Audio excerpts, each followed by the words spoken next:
Live from Studio 6B in the Fimple Jamont Recreational Center for the Fashionably Retarded, it's Pran Funkels Live.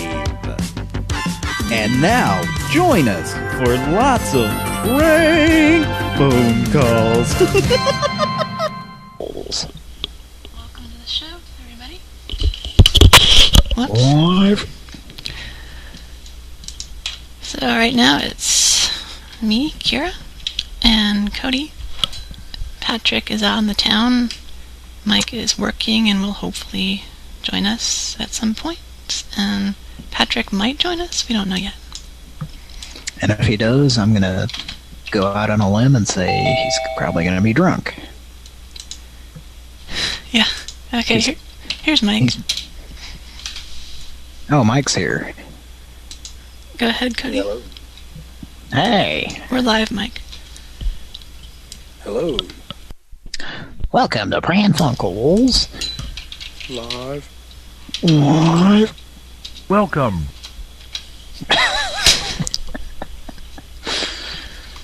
Oh, boy. Well, so I'll be back here in a little bit. Okay. So, yeah, Patrick may or may not be on the show. I guess we'll find out. Yep. Alright. Shall we get to our announcements? Yes. I guess first and foremost, after we not that we made a big deal about it, but we talked about how we're going to use Patreon on the last episode or two. At this point, we are changing our minds, basically. We've changed our links back to PayPal, and basically we had some trouble with Patreon transferring money, had some problems, and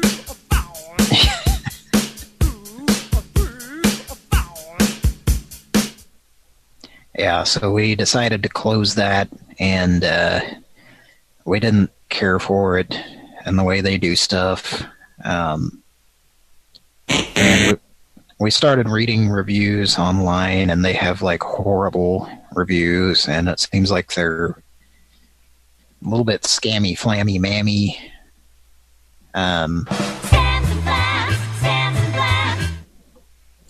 I had heard a lot about Patreon, listening to podcasts that use it and stuff, and I just assumed that it was legitimate, and I think it is if you have a shit ton of subscribers and listeners and you're bringing in a lot of money for them.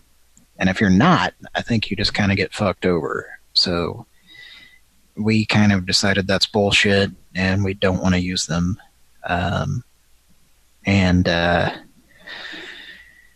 Basically we don't want to, take a chance in losing money on there. We do have kind of a plan with PayPal. So if you want to donate and help out the show, once again, we're back to our PayPal link, which you can find in the description, I believe, of this show or any video, and on our About page, I believe. So yeah, I think we're going to stay with PayPal, and we kind of have a plan to allow ourselves to continue doing that through the aforementioned bullshit that PayPal has also, but we would rather have that than some fly-by-night bullshit company that Patreon apparently is. I think we kind of jumped in on that and didn't realize that it was not the trustworthy company that we thought it was. So Yeah, because like everywhere on YouTube they're like, check out our Patreon. So I just figured like for years and years, like, oh, no problem, but not the case. Yeah, they have like a what's their the Better Business Bureau is like they're riddled with complaints. They have like a I don't know, I can't remember, is it like an F or something, or it's something along those lines. It might be an F plus. I don't know. Might be an F0. Could be. Might be an F0. Racing machine. I didn't know if you were going to play a song from that or anything, but I'm guessing you didn't have anything readily available. I might. Oh, of course it has to be F dash. I don't know. I have it somewhere, I think, but I can't find it right now. Okay.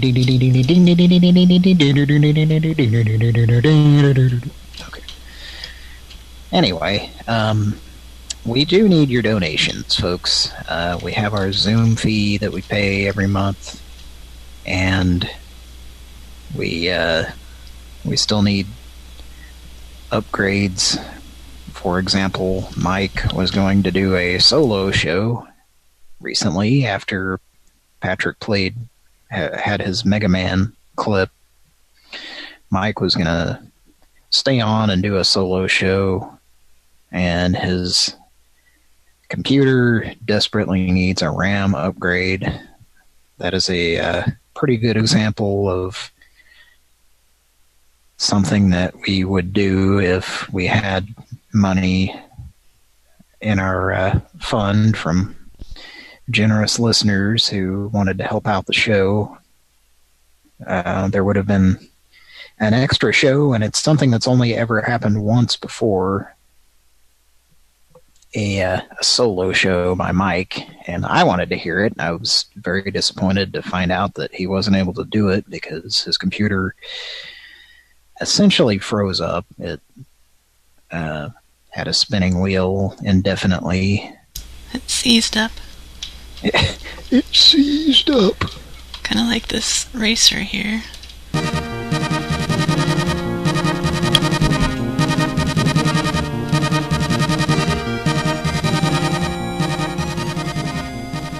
Pampa tamp, pampa tamp, pampa tamp. Has that been Patrick? It's well, I don't even want to say the phrase. It's been brought up on the show before because I do that too much. But Patrick used to work at this place with this old man, worked there, and like anytime the computer like froze up or had an hourglass or something, this old man would be like, "It seized up," like it was a machine at the GM plant or something that like got a chunk of something in a cog. Maybe it seized up. Maybe it was the machine press that killed the Terminator. Yeah. It seized the Terminator up. Anyway, if you'd like to donate, we really we depend on the donations to keep going, and we put a lot of time into this. Not only the show, but the editing and uploading of individual calls that's been happening. So if you'd like to help us out with $1 or $2 or more, whatever, anything helps. There's a PayPal link. Feel free to use that. And we love you a lot. We'd like to fancy you. Yes, we do. And there's a certain user in the chat who said something about that. I think his name is, Gary Busey, Burger King. Gary Busey, Burger King. he says he'll just stand on the corner outside of Burger King and I'll pass you the money. Pass around a collection crown. Yeah. It doesn't work very well because the money falls right through the middle. Yeah. Take a couple placemats and tape it to the bottom or something. Really what you need is that bucket that Dan Cortez had that used to be full of popcorn to quote-unquote chill with while you're waiting for your food? That's what I want to do. We probably played that commercial on the show a long time ago, but we were talking about the lobster and whatever else that Burger King was selling, like a lobster sandwich or something, and popcorn to chill with while you're waiting for your food. Do they really do that? Yeah, there's an actual commercial. I know it's on YouTube. I assumed that we had played it on the show at some point, but maybe because I assume that about everything, I guess. But I think we did. Me and Patrick both would see it. It was the BKTV series of commercials with MTV Sports' Dan Cortez. Oh, God. Something I do not want to see. Here we go, yeah. Or send me the link and I'll play it. Yeah, hang on a sec. So it doesn't sound like it's inside an aquarium. Let me see if I can... Oh, he's wearing a No Fear t-shirt in this one. Well, while Cody gets that ready, I forgot to play on the last show a voicemail that Hector left. We called him, if you were listening, 2 weeks ago. He was, I don't know, it sounded like he was drunk or high. It's pretty funny. And the next day, he left this voicemail, and when it's over, I will read you Google's transcription in text of said voicemail. So, here's Hector. You know, call me. If I...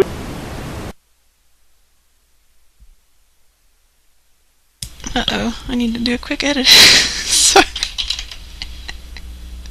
Oh, well, only some of that got out, I guess. Yeah, not enough. It's been a long week for me, folks. Sorry. Or is this voicemail? I'm not seeing the popcorn to chill with. There's only... He did a shitload of these commercials. Oh, wait, there's more. Okay, here we go. Here's Hector. Here's Hector for real. You know, call me. If I really... You sound American, but I don't think you are. This is Mexico. And then Google transcription, the wizardry that it is, says, "Do you know, call me? 318? You saw American Pharaoh, think you are, this is equal." That's helpful. I bet you didn't know you saw American Pharaoh. If I was deaf, that would be extremely helpful to me. So thanks, Google. Well, the really cool thing about these commercials with Dan Cortez, the BKTV series, it's spelled BKTEE-VE. Oh man, that's so radical. Which I think they made fun of on Mr. Show, because when they did an MTV thing, they said TV, and I think they spelled it like that, something like that. And they called it TV with an extra V. Anyway. Man, so bad. Let's see. Yeah, this may be the commercial. Let me see if this is the commercial. There's so many. It was really annoying. Yeah, this is... Okay. Yeah, this is it. This is it. I'll send you the link. Okay. It's in the Zoom chat there. Okay, it's loading. I hope it's not at like 10% volume, as most commercials are. I think it's a minute long, too. Yeah. I am the Burger King. I love this place. Dinner. It's a whole new thing, and it's happening at Burger King. Yeah, come in. I ordered the dinner basket thing. I want the dinner basket with the chicken. I go and get my own drink. Come here. I'll give you popcorn just to chill with. I got the popcorn. Right now it's time for table service. I am excited. Burger King, dinner basket, table service. 30 only one. Working up the appetite outside of BK. I'm thinking about the chicken or the shrimp, the steak or the Whopper, baked potato or the fries, slaw or the salad. You decide. Chicken, steak, Whopper, shrimp. So then they bring your food out in 4 to 8, and they wait on you. All right, what do you think about this whole concept, man? Table service. They bring it right out to you to serve you. Very good. And he's dipping it and... Very good. It's good, isn't it? It's your way, right away. I love this place. Flex. Oh boy. It's funny, like, first of all, I remember I had this, like, it was a Casio, maybe it was an SA1 or something. It was the sampling keyboard that had, like, the drum pads on it, the little one. I had that in the early 90s, and I remember I would just, like, have it hooked up to the TV and just sample random shit, and I actually, like, that commercial would come on so often that I caught it where I perfectly sampled the, I love this place. I, like, perfectly recorded that, and it was the exact, you had, like, a 1.5 seconds if you did a long sample, quote unquote. But anyway, it's like the contrast between just hearing that commercial and my story about the absolute filthiest, worst fast food experience of my life all time, I don't think will ever be beaten, was at a Burger King in Oklahoma City. I mean, it was unbelievably bad. And just the part about how they wait on you and stuff, like, just one small example, because I'm not going to tell the entire story right now, but you ordered, like, we ordered our food, our combo meals that come with a drink, and yeah, like, you get your own drink, much like Dan Cortez said there. So they hand you your cup, and you walk over, and there's no carbonation, and there may have even not been ice in the machine. So, like, you stick your cup in there, and it's just like syrup coming out. What? And then, so you go up to the counter, and they say, oh, yeah, those don't work. We can get you one from the drive-through drink fountain. So then we're like, oh, okay, why didn't you tell us that to begin with? And then we just, like, watch customer after customer come in and do the same thing over and over. Like, the people that worked there were, like, so dumb or just didn't give a shit to an extent that they just kept letting that happen. And I'm sure they could have, like, changed out the you know, carbonation thing and made it work, but they were too and it was like the filthiest, like, there was not a single clean table in the whole place. It was unbelievably bad. Anyway, it's funny, like, to think about that and see that commercial where he's, like, making it out to be so great, like a real restaurant. Yeah, and I guess he didn't say lobster, but there was shrimp, I guess. I don't know why we were thinking of lobster. Maybe that was on a different commercial, or maybe we mixed it up with McDonald's. That was McLobster was at McDonald's, yeah.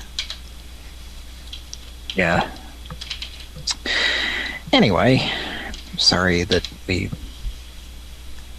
got into that whole thing. I'm glad the popcorn to chill with commercials online.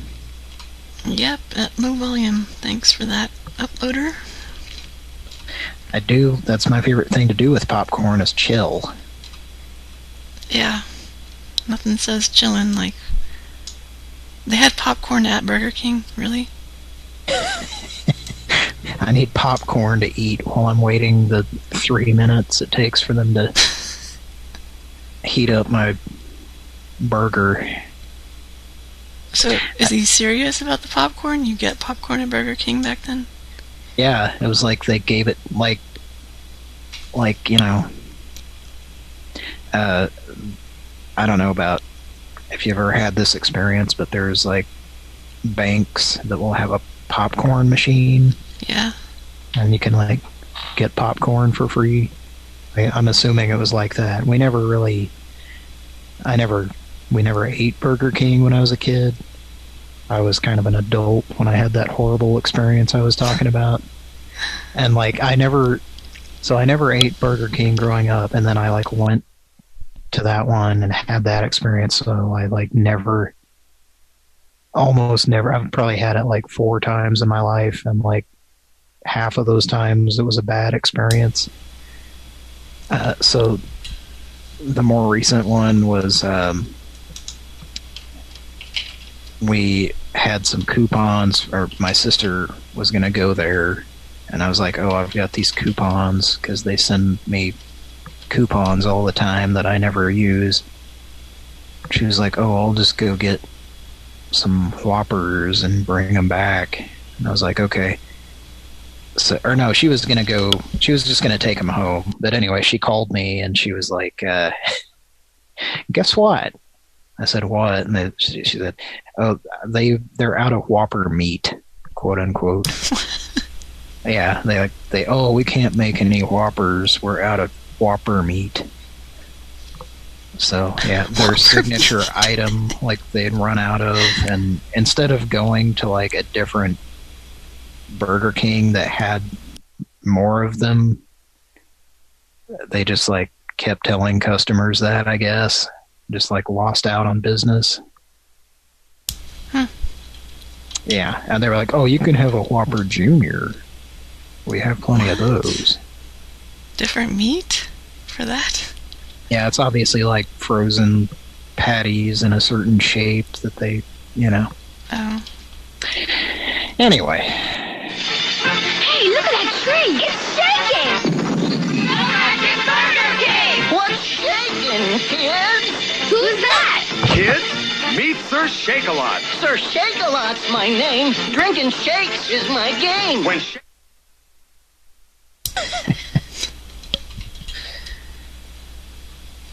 All right. Oh,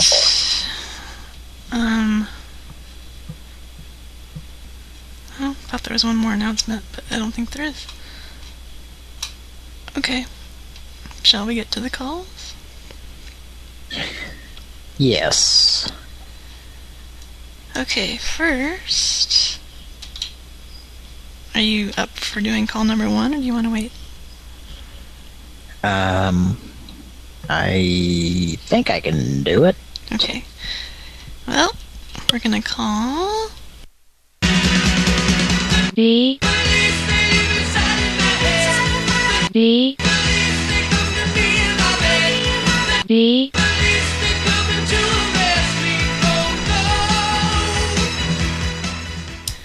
Alright, so this is... If you've been following the Bee Police saga, Cody called them a couple weeks ago as Tom Saltermeyer.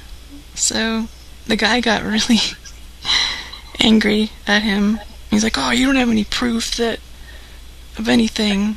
But like now we do. Are we getting an echo? Yeah, I hear an echo. Hello? Hello? That's Hopefully, did it go away? Yeah. Okay, good. I wonder if Mike has his...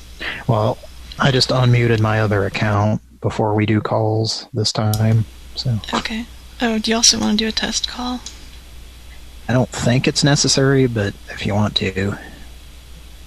Yeah, just because, this is a really specific call that we're doing. Call your number? Yeah, do you have it? Yes. Okay, 1 second. I'm gonna go grab the phone, so just go ahead and call.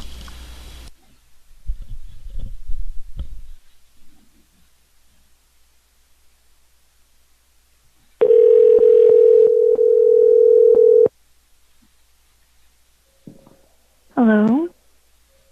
The Bee Police. Testing. What's your badge number, Mr. Policeman? 12312. T-Mobile security officer. Oh, okay. That's That's legitimate. Number 1231213. Oh, that's a little bit of extra digits there. You don't know how many digits are on my badge. Okay, I heard my clip. You want to play a clip? Yes. Runs toys. Did you hear that? Something about toys? Good, I want one. Is it worth money? Where's it at? Yeah, I heard that. Okay. All right, bye. Bye. Okay, so Tom's gonna call this guy again, and this time we have evidence. Police. Oh, that was probably loud. Sorry. No, that's okay. I was trying to do like Patrick and suck air in while I talk. Yeah. Okay. For those of you who aren't familiar with the Bee Police story, I saw this number on the signs. It said the Bee Police. I thought it was funny and I wrote it down. I called this Phyllis, and some lady answered and said it was a whorehouse. And then some guy got on. I'm like, is this the Bee Police? He's like, yeah. And then like he hung up on me, and he wouldn't answer. So then Tom called him. Cody called us, Tom Saltermeyer, and the guy got a major attitude. He's like, you don't have any proof, and nobody answered this phone saying it was a whorehouse. So this time we can play that for him and try to tell him to listen to the whole thing because he's on it too. Let's see what else. Looking at the notes here. Okay, got that. And then you can tell him, like, at this point you hung up on my client and wouldn't answer. And then if he complains about being recorded, you can say that one-way telephone recording consent is legal in the state of Nebraska, where the call was captured. Threaten that action will be taken against him if they don't clear this up with a formal written letter apology. And then give, like, a Phyllis's address in Nebraska or something. So here's the call, or here's what we're going to play to him. Hopefully he doesn't talk over it or hang up.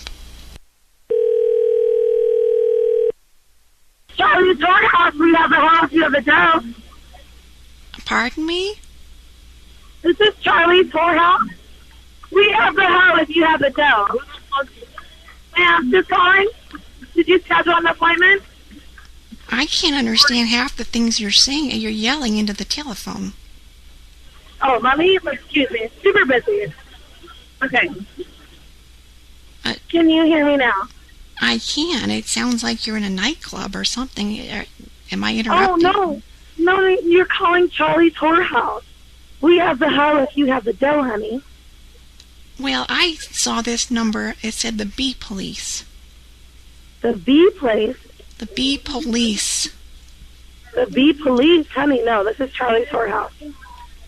I don't think so. It's right there on the sign on the corner there. Bee Police? It said the Bee Police, yes. Hello?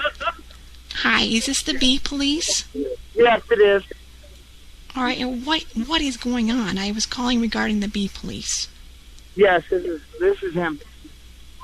You're the Bee Police? Yes, I am. Well, this doesn't sound very professional at all. And that's where he hung up and wouldn't answer again.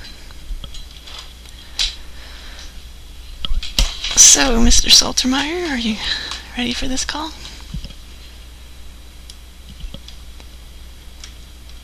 Hello?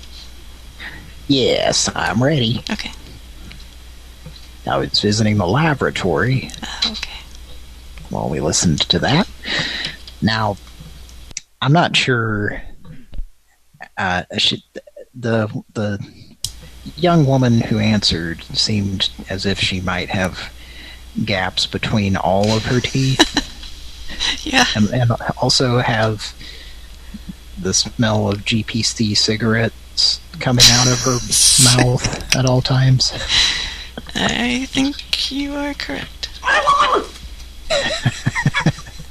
Do they still make those? I don't know.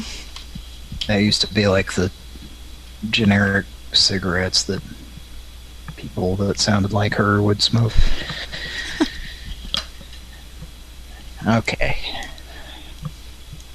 Now, if he doesn't answer, we're not leaving a message, right?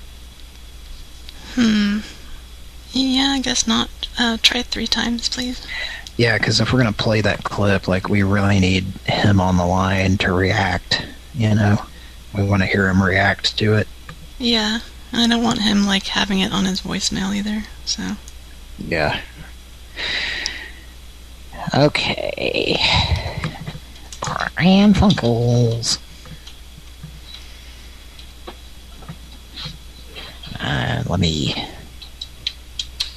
I'm having a seat. Let's say hi to the people in the chat. Scroll back. Gary Busey, Burger King, Black Hat Cinephile. Is that how you say that, or is it Cinephile? I think it's Cinephile, right? Yeah. Rodzor. Colin. Scotty Wolf. Peter Lully. Augie. Tom Hamdani. And Blue What 123. What? What meal? To which meal are you referring? What? Well, to all of you, we'd like to say... Welcome to the show. And also, something about your file. File's done. I don't know if I ever saw what that guy looked like, but I pictured like a sort of bald, skinny guy, like that kind of is hunched over, like has bad posture. The guy that, what was his name? Steve? Was it Steve Case or something? I don't know, but I think he's actually on a YouTube video, maybe? The guy that owned AOL. Or at least the guy who's speaking. Is it the same guy? I thought it was the guy who owned AOL. That was his voice.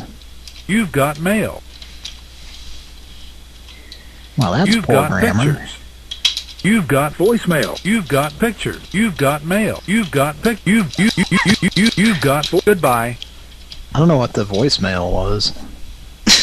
I didn't know. I never heard that. Neither did I.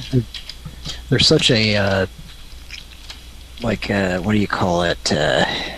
Pavlovian, like a response to hearing that goodbye, because that was the first internet we had when I was a kid, and like it was of course dial-up, and that was during the bullshit when they were getting like the class action lawsuit where you just randomly get kicked off out of nowhere. Yeah, that happened quite a bit. Yeah, so you'd be like, you know, not Googling, you'd be like searching, you'd be using Lycos or something to look for people's illustrations of Mega Man characters or something, and like the speakers would be up really loud and you'd just hear goodbye really loud. Anyway. What's that you say? Mega Man? I don't know where this energy came from, but you cannot let it fall into Dr. Wowie's hands.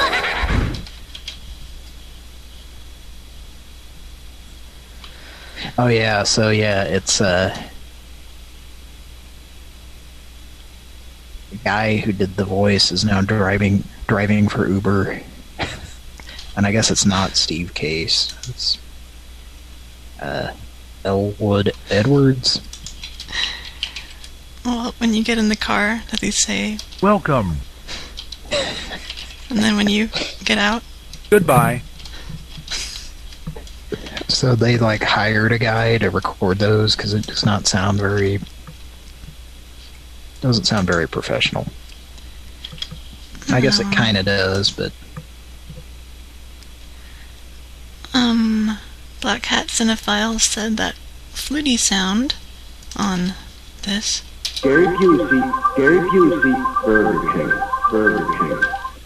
sounds like the start of that song that goes, Curie lays down on the road, I haven't traveled, or whatever those lyrics are. Yes, that's what it's from. Curie Elysian? Is that what it's called? I think so. Or Curie. Curie. Yeah, those are known as Weekle Whoppers. Yes. If you're a new listener, you probably should know. You should be filled in. There's a call. Weekle Whopper, Weekle Whopper, Weekle Whopper. Weekle Whopper, Weekle Whopper. Anyway, so we need to get to the first call. Tom Seldermeyer. Tom Seldermeyer, PhD. I hope he answers, because Tom just like presses buttons with people that like nobody else can quite press. All right, here we go.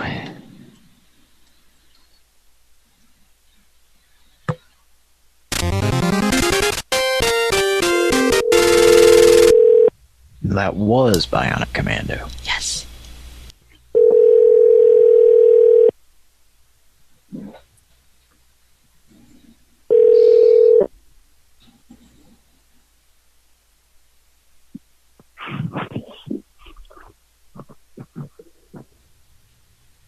Hello? Are you there, sir? He hung up.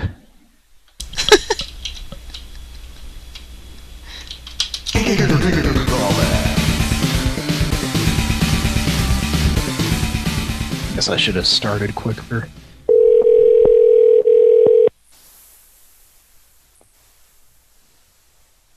Hello. Sir, is this the Bee Police? You're calling at 10:40 at night again. Well, thanks for the update on the time, sir. I'm calling in regards to my client Phyllis's complaint about the woman who answered. Now, a woman answered your phone line and said it was a whorehouse, and I have proof of it, sir. No, you don't. Well, would you like to hear it? Yeah, play it. Charlie's Whorehouse, we have the house, you have the dough. Pardon me? Is this Charlie's Whorehouse? We have the hoe if you have the dough. Ma'am, just calling. Did you schedule an appointment? I can't understand half the things you're saying. You're yelling into the telephone. He hung up. Oh. Busted. And it's so obviously him in the background going, who the fuck is it? Yeah. Like that's the same voice. Yep.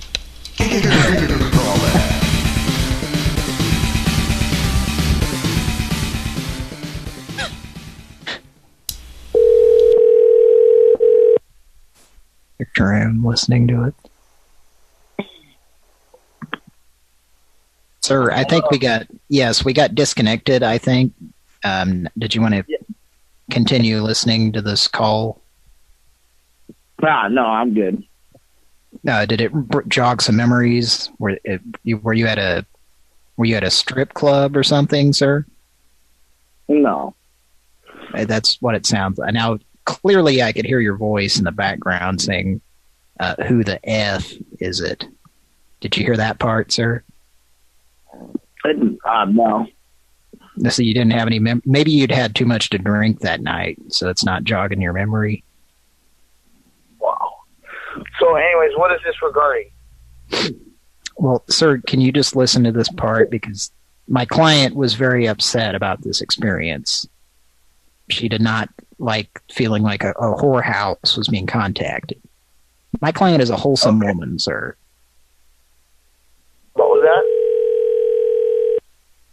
Charlie's Whorehouse, we have the house, you have the dough. Pardon me? Is this Charlie's Whorehouse? We have the hoe if you have the dough. Ma'am, just calling. Did you schedule an appointment? I can't understand half the things you're saying. You're yelling into the telephone. Oh, mommy, excuse me. Super busy. Okay. Can you hear me now? I can. It sounds like you're in a nightclub or something. Am I interrupting? Oh, no, you're calling Charlie's whorehouse. We have the hoe if you have the dough, honey. Well, I saw this number. It said the bee police. Oh. The bee place? The bee police. The bee police? Honey, no, this is Charlie's whorehouse. I don't think so. It's right there on the sign on the corner there. Bee police? It said the bee police, yes. Hello? Hi, is this the bee police? Yes, it is. All right, and what is going on? I was calling regarding the bee police. Yes, this is him. You're the bee police? Yes, I am. Well, this doesn't sound very professional at all.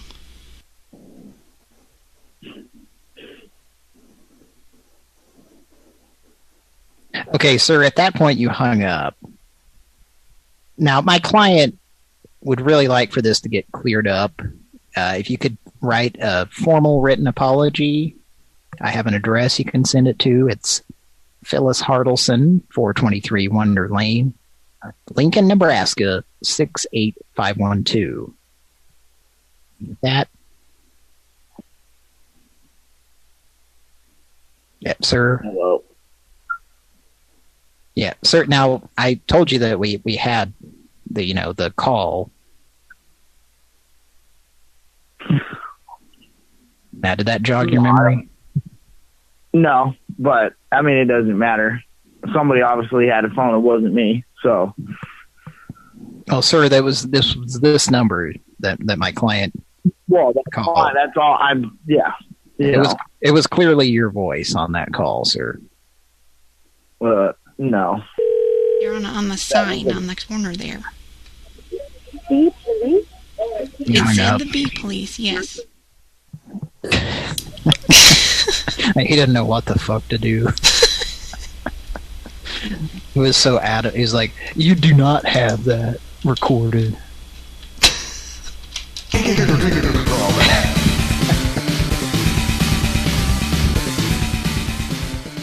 Maybe I should talk about like posting the call online or something. I don't know. Yeah. Say we're going to put it on YouTube and expose you or something. Maybe not that. Yeah, we'll just say like... Hi, you reached the bee police. Please leave. Yeah. Well. Maybe, should we leave a message and say like, once again, the address is this, and we're going to take action against you if you don't issue a written apology and give the address and stuff. It would be great if we had a P.O. box and like see if this guy actually does it. I know. Which he wouldn't. I mean, there's plenty of business owners that are dumb fucks that really don't care about losing business. It's like, no, it's not me. Even though it's his exact voice. Yeah, he's obviously shit-faced and at a strip club or something. Mm-hmm. It's like, oh yeah, somebody else had my phone. Yeah, that's why you talked on it? Yeah, the whore that was sitting on your lap grabbed your phone and answered it. Which you then talked on right after.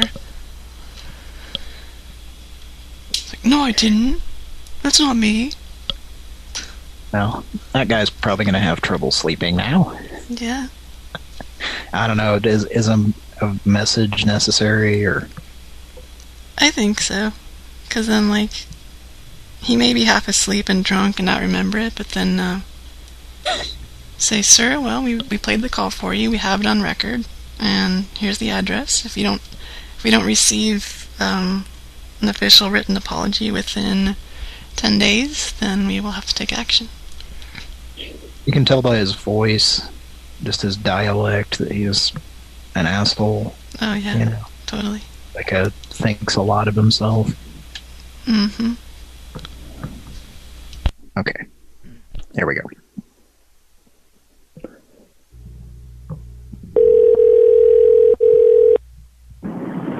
Hi, you reached the bee police. Please leave your name, number, and a short message, and we'll get back to you as soon as possible. Thank you. At the tone, please record your message. When you have finished recording, you may hang up or press 1 for more options. Hi, I think we got disconnected. I just wanted to make sure you had this address to write down. My client would like a formal written apology. Go ahead and send that to Phyllis Hartleson at 423 Wonder Lane, Lincoln, Nebraska. That's 68512. Please go ahead and take care of that within 10 business days, or action will be taken, unfortunately. All right. Thanks. If you are satisfied with your message, press 1 to listen to your message. Press 2 to erase and re-record. Message review. Hi, I think we got disconnected. I just wanted to make sure you had this address to write down. My client would like a formal written apology. Go ahead and send that to Phyllis Hartleson at 423 Wonder Lane, Lincoln, Nebraska. That's 68512. Please go ahead and take care of that within 10 business days, or action will be taken, unfortunately. All right? Thanks. If you are satisfied with your message, press 1 to listen to your message. Press 2 to erase and re-record. To send your message with normal delivery, press thank you. Your message has been sent. Goodbye. Urgent. So urgent.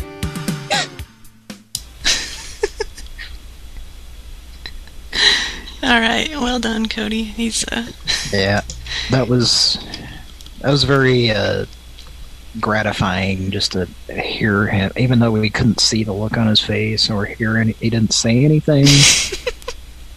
Just thinking about like him hearing that, like he was so sure that we didn't have it recorded, you know. Yeah.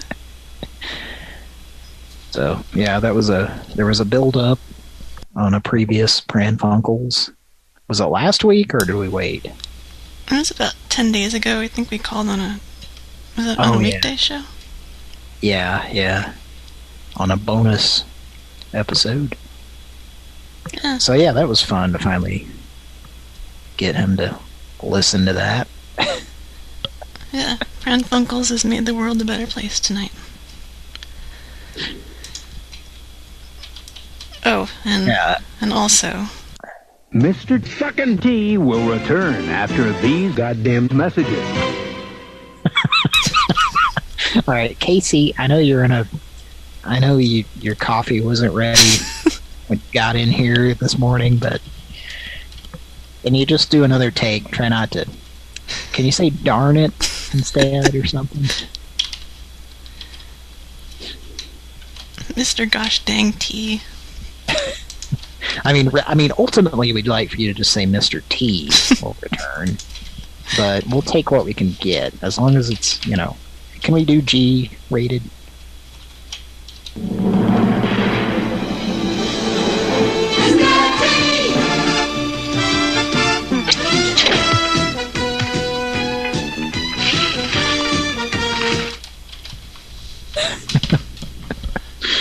That's very dramatic. Yeah, I watched that for a little bit as a kid. It's awful cartoon. That theme sounds really familiar. It has a bunch of people swinging around and doing gymnastics.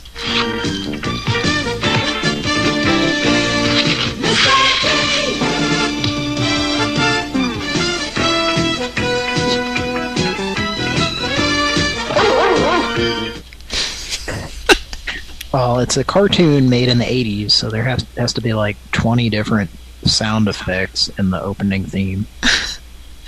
And the best part is he's like in a swamp and he grabs an alligator by the tail and like whips it around a bunch of times and throws it. Well, that's... I don't know, PETA might have an issue with that. Yes. And I think there was a lawsuit because they got about 262 calls when it debuted of kids that swung their cat around by the tail, and It was a bad You're time. swinging your cat around.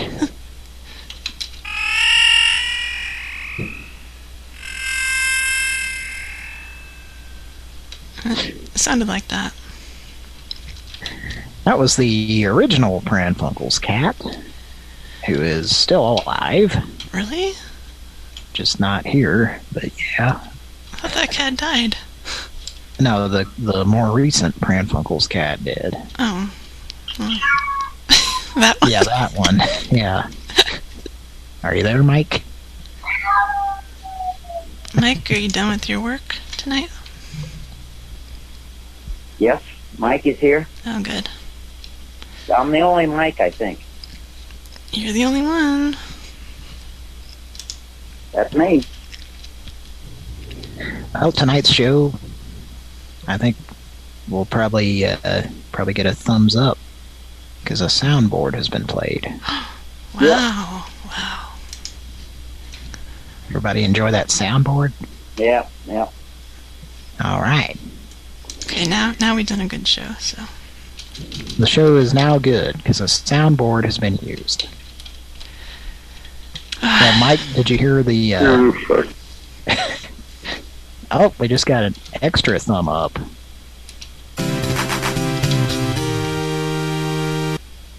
Surprise.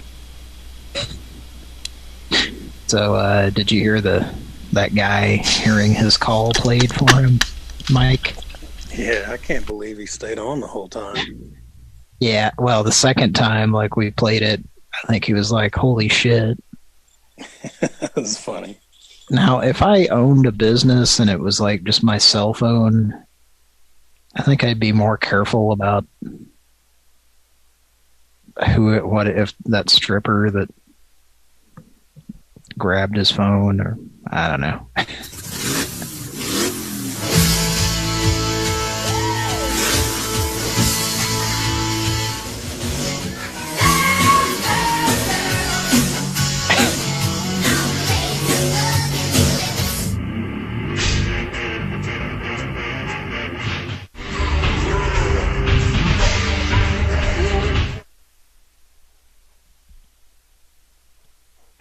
I couldn't hear most of that.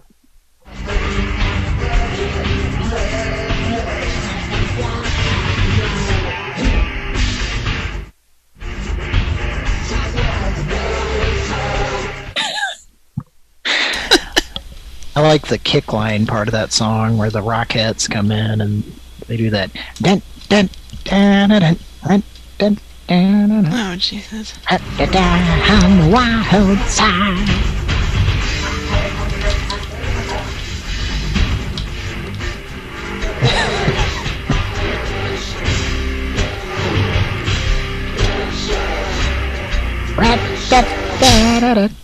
I keep pausing it so you can hear it.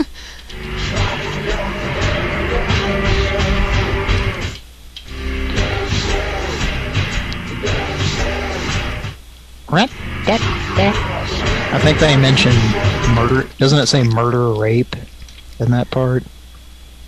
I Because don't know. that's some wild stuff. That murder and rape. Yep. I want to hear that every weekday afternoon at 1:23 p.m. when I've just finished my Arby's beef and cheddar and I'm about to make my way to the restroom. I want to hear that on the radio at work. I've had enough of eating burgers. I've had enough of every kind. Oh boy. The 70s. What an interesting time. Good stuff. Well, let's, should we go on to call number 2 of the night? Yeah. Do you have an alternate number to dial from? Yes. Maybe your old one? Doesn't matter. Just anyone, Okay. but not the current one. Not that one? That's fine. No, okay. That might be better, actually, so I'll do that. So this is based on a suggestion from a fellow Are we, who... we get an echo? I don't hear it. I'm hearing one, but if you're not, then it's probably okay. Has everybody turned off their stupid original sound thing on Zoom that always turns on when you don't want it to? It's not an option for me. It, like, turned itself off, but... Oh, it's different on PC, maybe? Whatever. Zoom. Anyway, Yeah, because I didn't log in to an account, so it's not on to begin with. Okay, that's right. I remember that now. Might. If you're not hearing it, we're okay. So. And I lost my Zoom screen. I hate it when this happens. Chat. Oh, Christ. I hate this thing. Zoom is not intuitive, folks. It's a decent program, but... Sounds like you're quoting Angela. Yes, it did. A little bit Angela rubbing off on me. That's a victim that we can thank Mike for obtaining. Oh, Christ. Really glad that Mike found that person. You bitch. Yeah, thanks, Mike, for bringing Auntie Angela and making it a reality here on Pran Funkels. Glad that we have that soundboard because Mike provided that individual. Okay, Originally a Pran Funkel recipient. Yes. Well, I don't know if she was called on Pran Funkels first, but... Thanks to Mike. I'm on a cord thumb. Thanks to Mike. Do with it. She was contacted and eventually made into a soundboard. Anyway. Well, that's great. That's just fucking great, man. Game start, man. Rest in peace, Mr. William J. Paxton.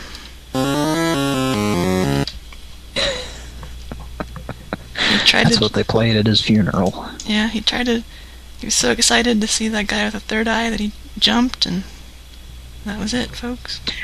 You didn't have to jump off in that pit, but you did, and you did. And I thank you. Okay. Sounds like part of that you drank like a 6-pack of Jolt Cola or something. Okay, yeah. Actually, it was a Surge. Oh, okay.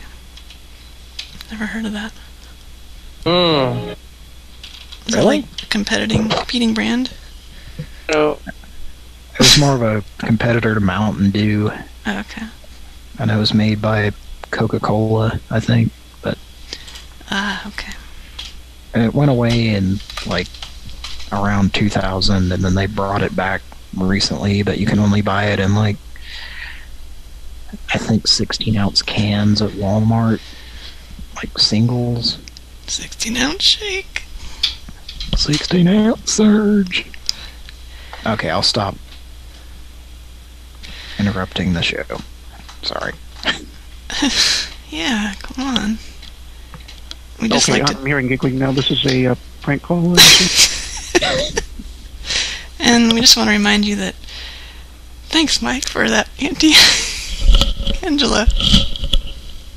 Okay, this is Political Patrick. A person listening right now goes by the name of Black Hat Cinephile had a suggestion, and we based the premise of this call off that. I will be Stephanie. I will call him, start talking to him like small talk, and then get sexy. Then I will cue Cody to be my boyfriend, and he will come on. Dr. Wywee. Well, let's not say that because he'll know. But we know that he's Dr. Wywee, yes. But the audience knows, yes. The audience will know. They'll know where this energy came from. I will cue Cody to come on the line and accuse Stephanie of fooling around with another guy. So. I'd even cucumber, eh? Whoa. Where's our drummer tonight? Oh, thank you.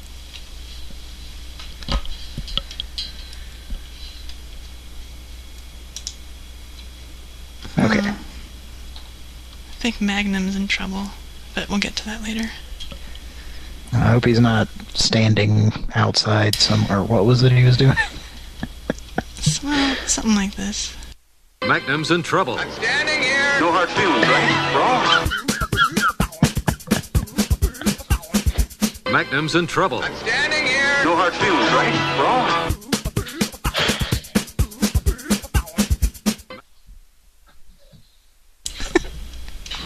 I was not hearing some of that, thanks to Zoom. Jesus Christ. Okay, it's... I could hear the 2-3 a foul. I'll try to play it. I'll try to pause it for you here. Magnum's in trouble. I'm standing here. No hard feelings, right?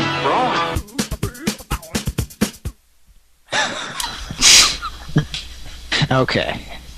Yeah, that's what I thought it was. But...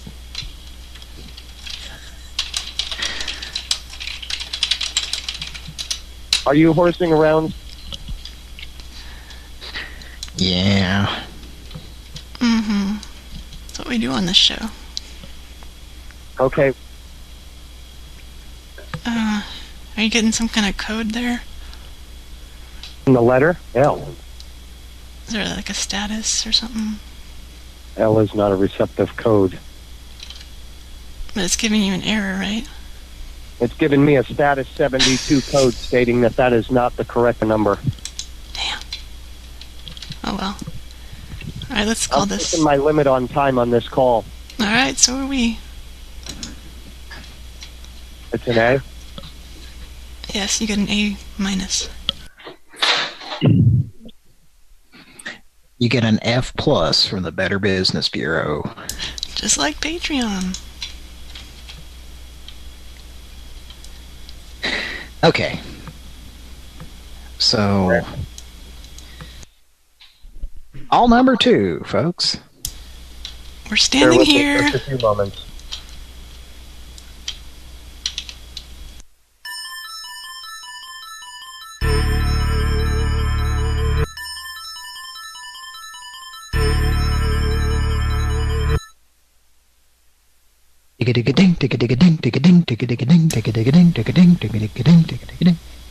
There's a large man with a sword. It's very muscular. Yeah, that was, I loved that game. They had that at Mazio's. Oh, did they?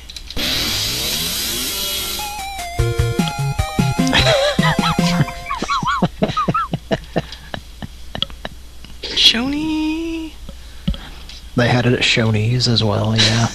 Did everybody remember Shoney's? It was like a... Mike, do you remember Shoney's?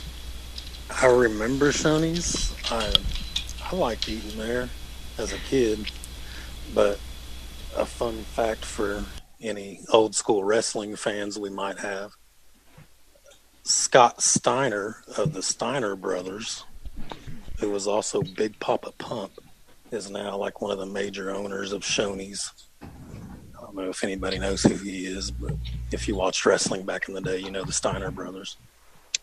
I bet some of our listeners know. Yeah, but Seems I like guess there's still some around because he's always promoting them and stuff on Twitter and shit. Yeah, I think there's still some in the South. They didn't quite make it in Oklahoma. I just remember... Here we come! It's charbroiled breast of chicken served with steaming rice. I can see it now. With grilled pineapple, tangy sweet and sour sauce, and Shoney's soup, salad, and fruit bar. Come on, Shoney! It's Shoney's Hawaiian chicken dinner, plus your chance to win. Hey, we're going to win! A free Hawaiian vacation! For all 4 of us! Are we there yet? Enter at your participating Shoney's, America's dinner table. Hey, take your time. Oh, they catch that guy on a bad day to do the voiceover? Least enthusiastic. It's like an angry old man with his teeth clenched. He's one of those 80s announcers that's like very familiar. He's done a lot of Pran Funkels commercials. Yeah. I'm not happy about this. I'm a little bit creepy. And I'm just not happy about this voiceover I'm doing right now. But they're paying me $15,000, so I guess I'll read this bullshit. Hell of a job you did. I need to step away for a second, so you guys talk amongst yourselves. Hey. How you doing, Mike? I was going to say... Yes. I think I only ate at Shoney's like once, maybe twice ever. Main reason being that my parents, I think we went there once and they were like, you know, they were not impressed, and wasn't it kind of a buffet type thing? Or did they just have a salad bar? I don't know. You probably don't remember either. Yeah, I don't really remember. I was pretty young. I just remember it's one of those restaurants that we never went to because my parents decided it sucked, which happened with a lot of restaurants when me and Patrick were kids. But, you know, rightfully so. But when we were kids, it was exciting just to get to go anywhere.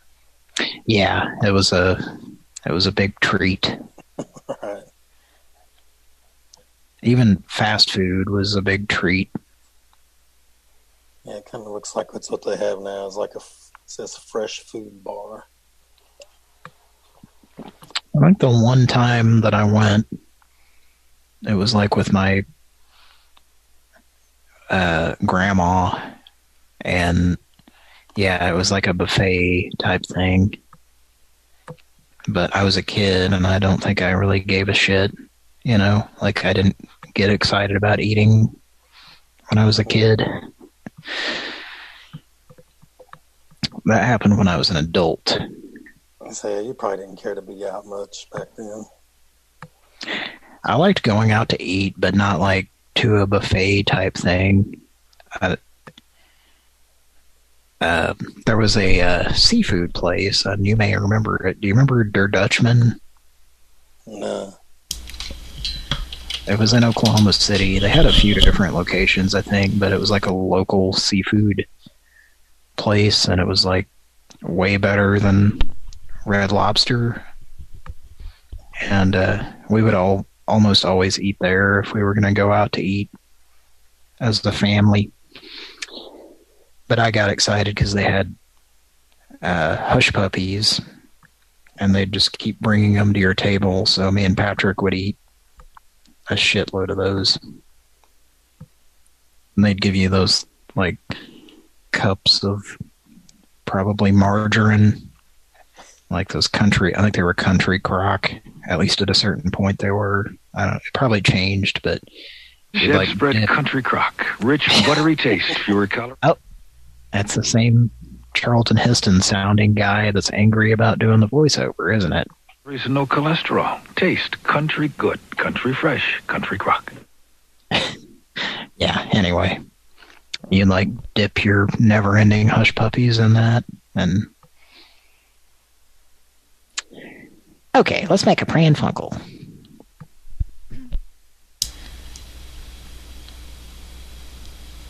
Mr. Political J. Patrick.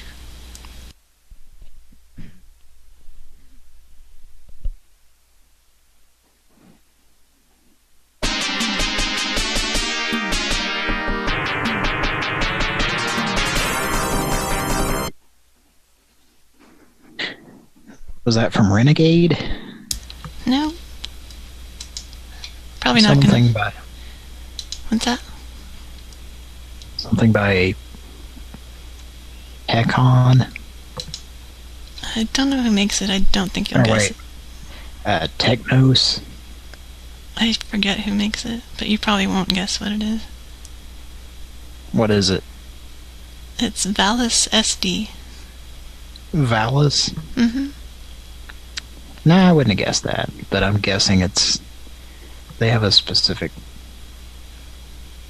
If you listen to the Renegade Arcade, that sounds like it. Okay, let's make a Pran Funkel. Well, Augie wants to know if Mike is high. No, sir. I don't know if I believe that. I beg your pardon?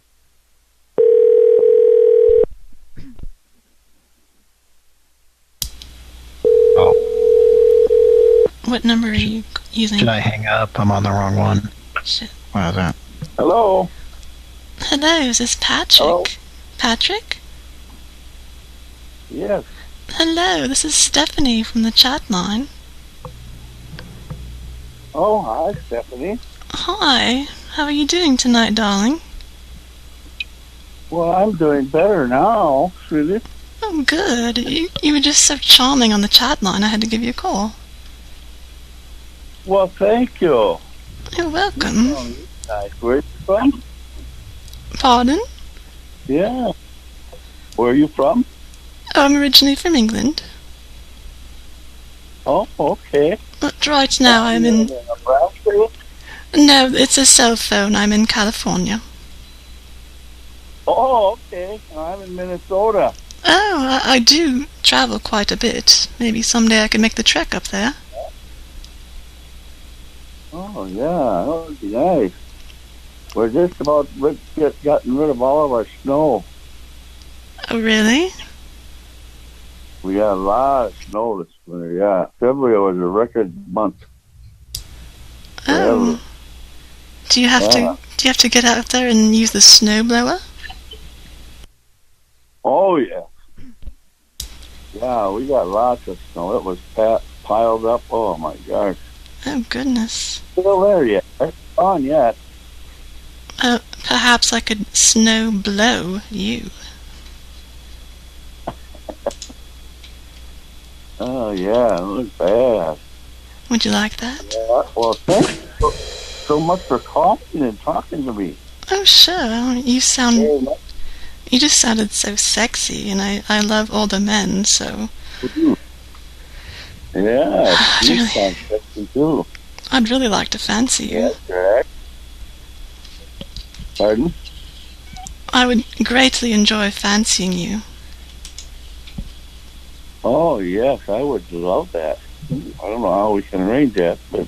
I can travel. Nice. I have frequent flyer miles that are very built up. Oh, is that right?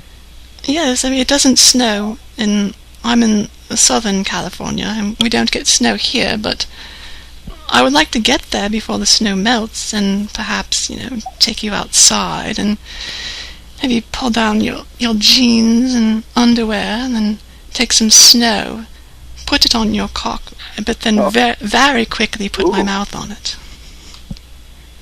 Oh, wow. That would be nice. Yes, and then you could feel my mouth. It would be cold at first, but then it would warm up the more I left it on your cock. Oh wow. Ooh, that would really be nice. And while I do that, I'd fancy you with a feather over your nipples. Oh, yeah. That would really good. It's so hot.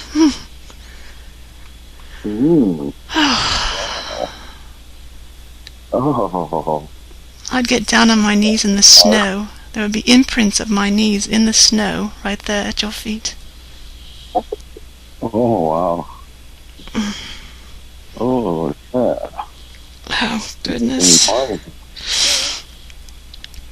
Oh, these knickers of mine are getting rather moist. Stephanie? Wow. Hello? Are you on the line? Yes, dear. Who the fuck are you talking to? I was getting us a quote for insurance. Who's on the line? It's the insurance agent. Sir, well, how much were you quoting on the auto insurance? Are you been fooling around? No. I heard you talking sexy to somebody. No, darling. Who's on the goddamn phone? What are you laughing about, motherfucker? Oh, I'm not laughing. I heard a laugh, motherfucker. Yeah. Hey, listen to this, motherfucker. I'm gonna hunt you down. What the are you fucking my girlfriend? I'd like to. You would be saying that if I was in front of your face. I know I wouldn't. Oh, Stephen, please, just hang up the phone, please. God damn it, I knew you was fooling around on me. Well... You fucking bitch. It's not very nice. God damn it. You're just talking. I told you. I didn't. I heard you talking about sucking his dick. I heard the whole goddamn conversation. Sweetie, I don't recall that. Thought I was asleep. I was in there taking a shit in the bathroom the whole time. I heard you on the phone. I'm sorry, darling. But who the fuck is this online? What's your name? Yeah. Yeah, what's your name? Patrick. Where you live at? I live in Minnesota. I'm gonna come down there. No, darling, just leave him alone. I'm sorry, but you have not been there for me lately, and what did you expect me to do? I ain't been there. I've been at the sawmill all day. Yes, but you seem more interested in drinking beer and watching Matlock than me. Ain't nothing wrong with Matlock, god damn it. I told you that yesterday, and I'm gonna tell you it again yesterday. Well, it seems to be more important. Hey, I told you I gotta watch Matlock, and I get so into that court case, I can't have an erection afterwards. Now, if you want to fuck this other guy, and it's okay if I'll sit in the corner and watch if that's all right, but I don't see any other way this is gonna work. I don't care. I need something. I need warmth. I need affection in my life. Well, I need somebody to take. If he can take care of you, as long as I get to watch, I'll just sit in the corner. That's all right. Oh, yeah. Patrick, I'm terribly sorry about this. This is not how I wanted it to go tonight. Now I might have. I got my iPad, and I'm gonna watch Matlock in the corner, and probably just watch what's going on with y'all. All right. Uh-oh. I don't. I've never been watched before. He's wearing a seersucker suit, and you'll be sucking on something else. That's right, I will, because you don't give me anything hard to suck on. Bitch, I'm gonna give you something. Yeah. One of these days. Don't call me a bitch. No, don't call her a bitch. God damn, I don't know what I can't do nothing right. Well, perhaps I'm offering to let you do things with this man, and I'll watch in the corner and have Matlock on and masturbate, and it's not even good enough, is it? Ooh. Well, yes, it is, but he's into it. He likes Matlock. Why don't you just hang up the fucking phone and I'll have my time here?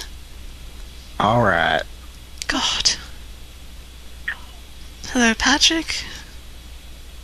Yeah. I'm so sorry. It's just, I don't even know where to go from here. Oh, you're kind of nasty. He's That turned into...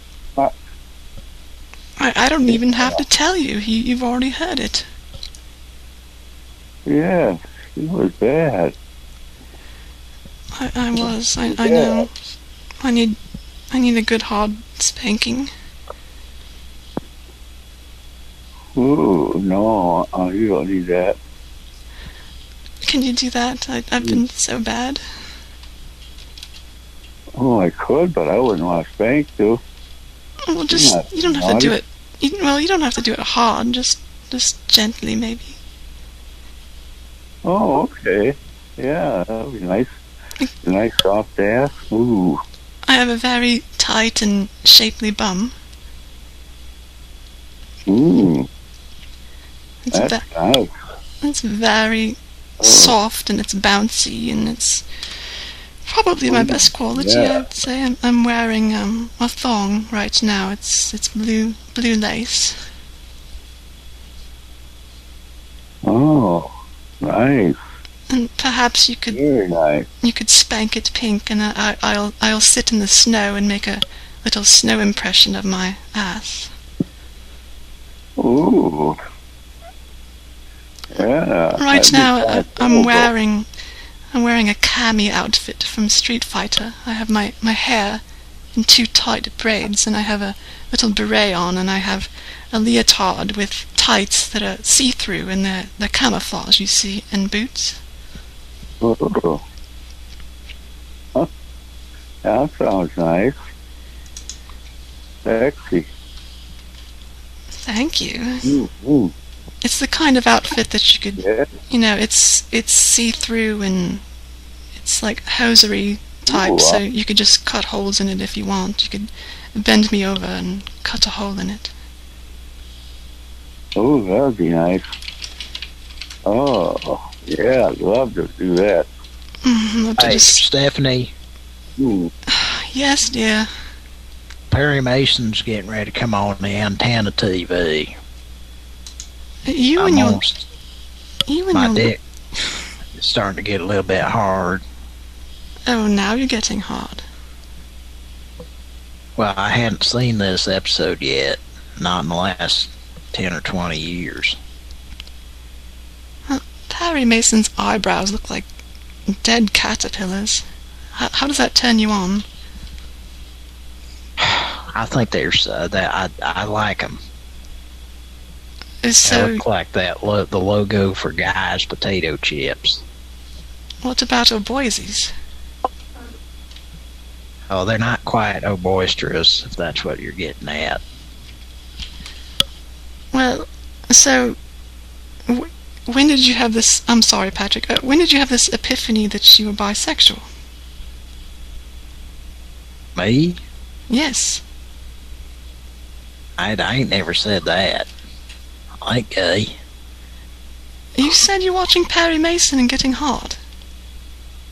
That's because the court case is so intriguing. It's intriguing. God damn it.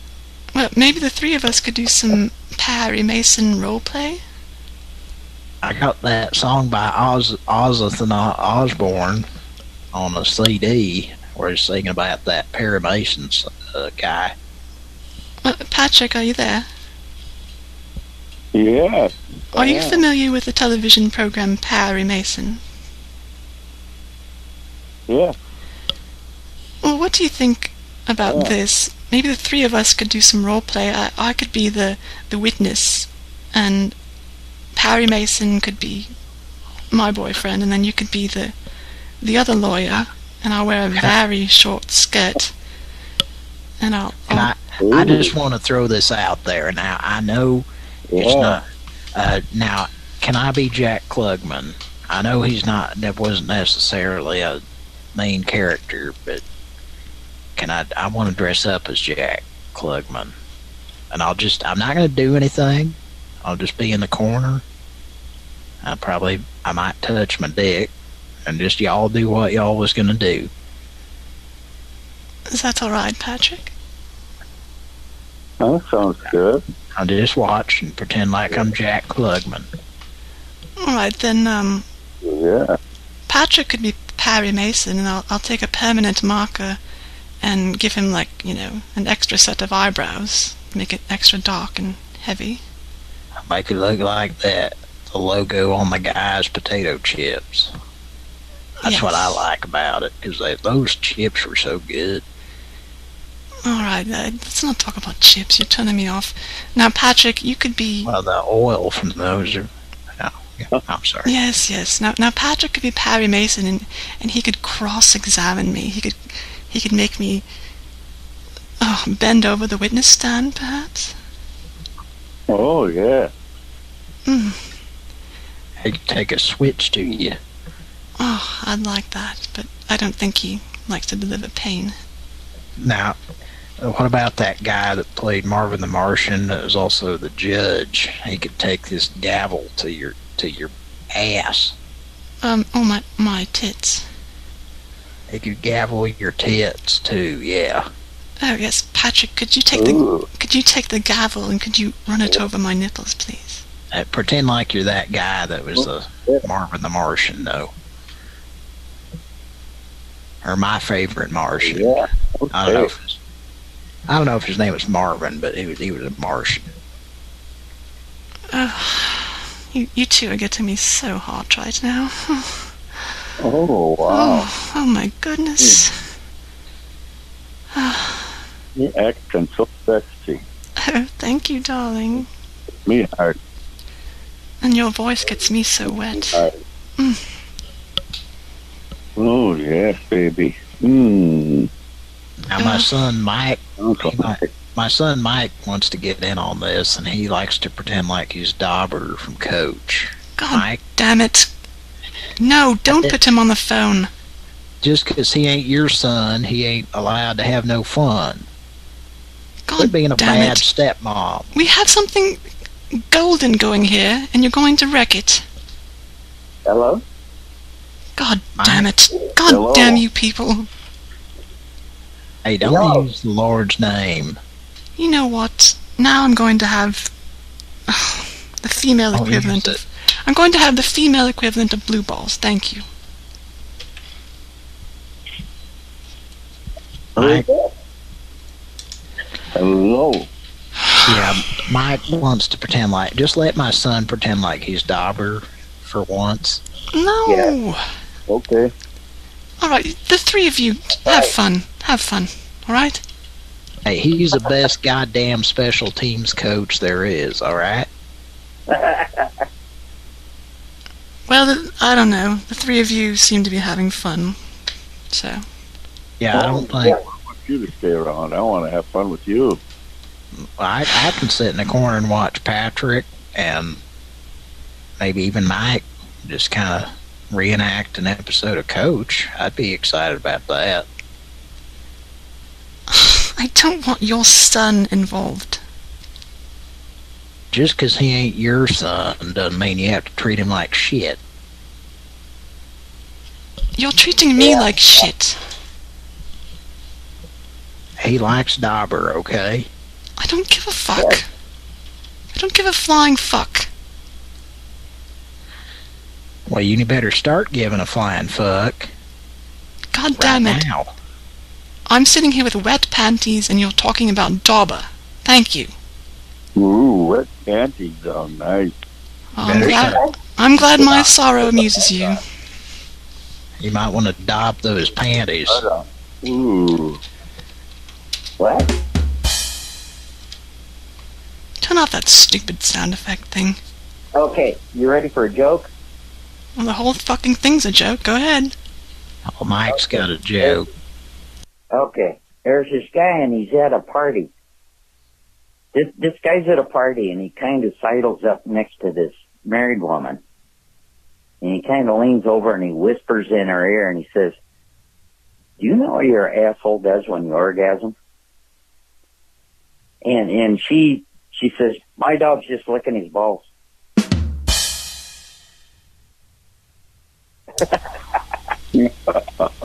That ain't funny, Mike. No, it's not. Alright, which one of you is going to be Perry Mason? God damn it, I'm not going to bear with wet panties. I done said I'm going to be Jack Klugman. Patrick's going to be Perry Mason. Alright, Patrick's going to be Perry Mason. He's going to be very stern. He's going to bend me over the witness stand. What is your fucking son going to do? He's just going to... Maybe... Oh, you know what? He can sit in the other corner and watch and masturbate. Yep. I don't think so. He needs to be taught a lesson about the birds and the bees. That's right. Then he can learn it in health just now class. coming into Just his shut own. up. Patrick, are you there? I am. Alright, now will you dress up like Perry Mason and with some dark eyebrows? Can I do your eyebrows to make them thick? Oh, yeah. Okay, and you wear the business suit, and you'll be very imposing, and you'll cross-examine me on the witness stand and ask me a bunch of questions. Go ahead. Oh, yeah. Go ahead. I'm the witness. Just cross-examine me. You're the witness? Yes, I want just cross-examine me. Oh, what size breasts do you have there, young lady? Your Honor, objection. This is, Why? This question is inappropriate for this case, Your Honor. Uh-oh. I'm sorry, I redact this. I retract the redacticals, Your Honor. Oh, yes. All right, we obviously need an arbitrator here, because it's, the two of you are, the prize, whoever wins the case gets me, so.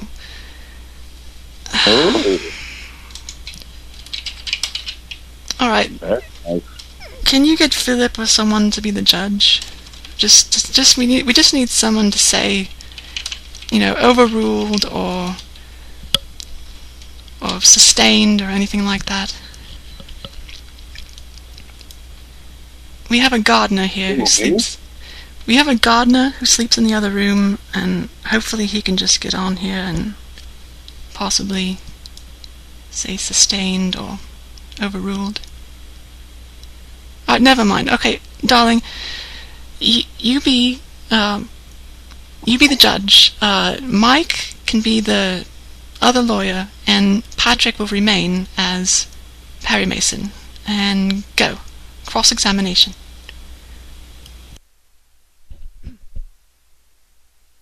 Yes, and what were you doing on that evening?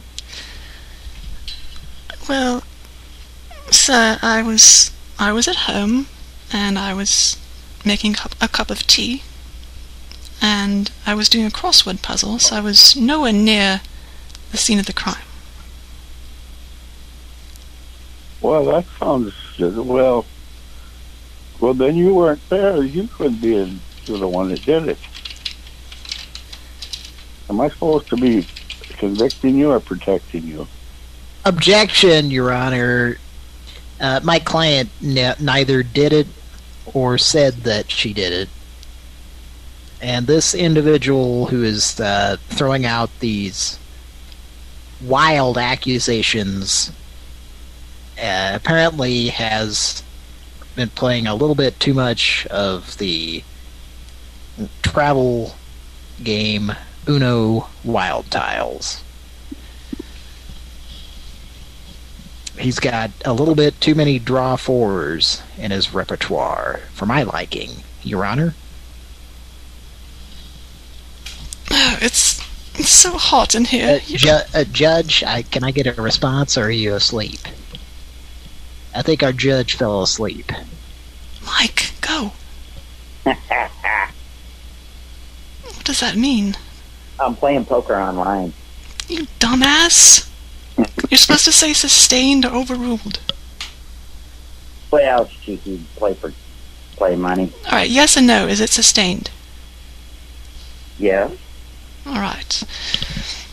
Oh, gentlemen, it's so hot in here. I need to take off... Your Honor, may I take off my jacket, please?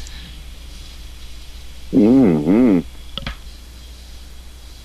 Objection.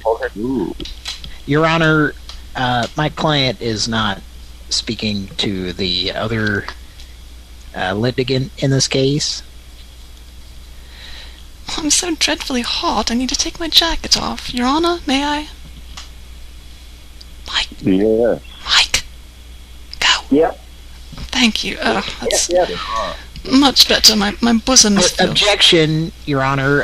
My client's pert nipples shall not be exposed to other litigants or witnesses in this courtroom, preferably. It's just my jacket, sir. I just took a guy for about 2,000 chips. Mike, shut up. It's not your turn. Your Honor, my client's nipples seem to be poking through the thin layer of fabric that is barely containing the said breasts. This guy that's been bluffing all night, I just nailed him. Shut the fuck up, Mike. It's not your turn. Your Honor, I'm not sure what... I'm starting to consider contacting the Bar Association in regards to your status. 1523 all in.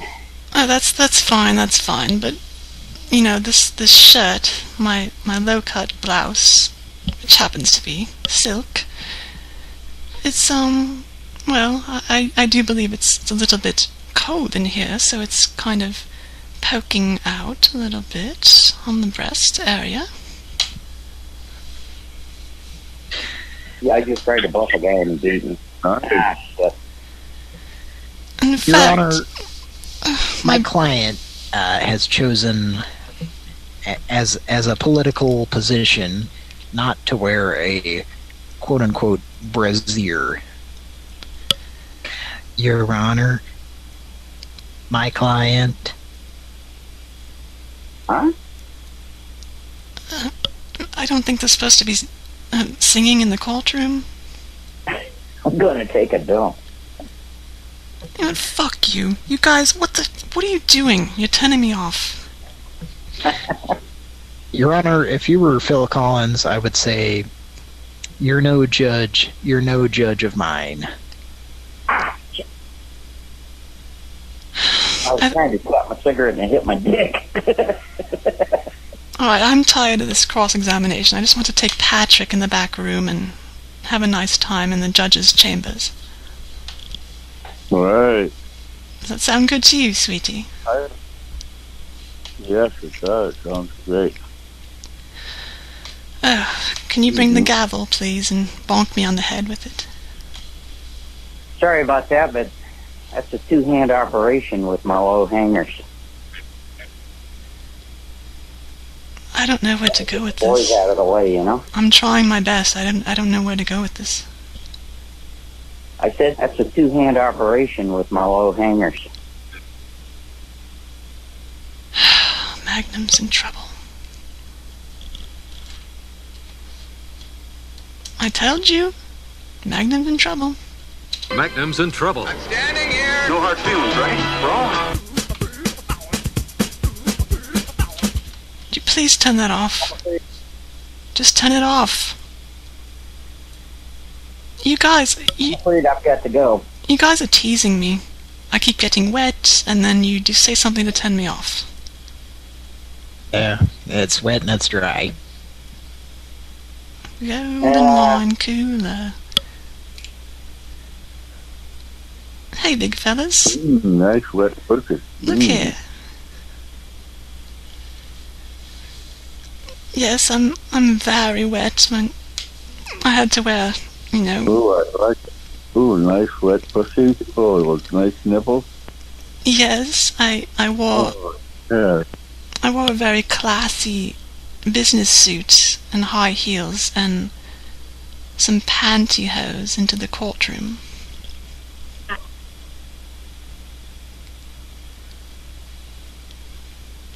I think. Oh, nice nipples. Well, that too, but I dressed up very classy to come here, but really underneath I'm a trashy kind of girl. The hell was that?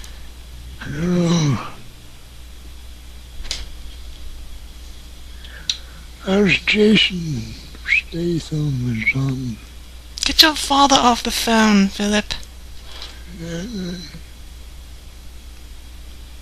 Jason Statham, waffles. What's that? Patrick, Who's on the line? Patrick, can we just roll around in the snow naked together? It's a Grump Munch. Now he stopped responding. Who's Patrick? got the Grump Munch? Yeah. Oh, you're there? What's going on? Can I... The cat too many times. Would you get him off the phone? Please. I'm Tell him- rubbing pecans Here, on your look. Rubik's. Look, here's a coupon. Here's a coupon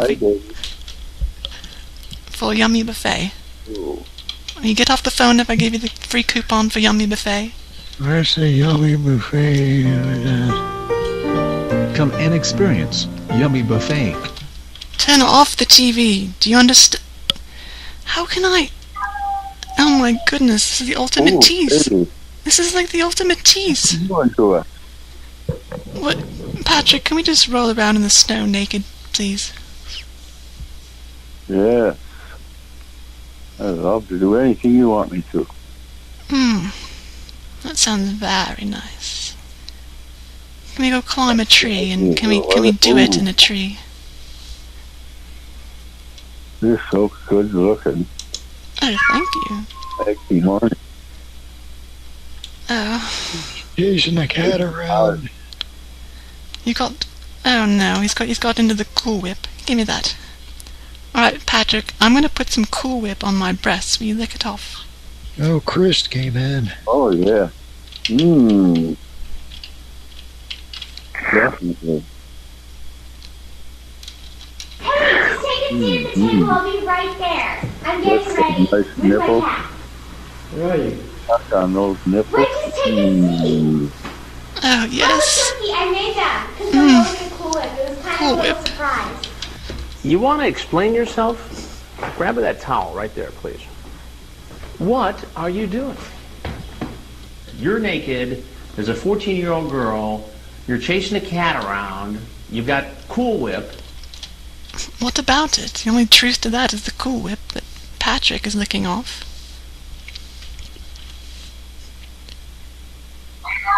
Mm-hmm. It's good.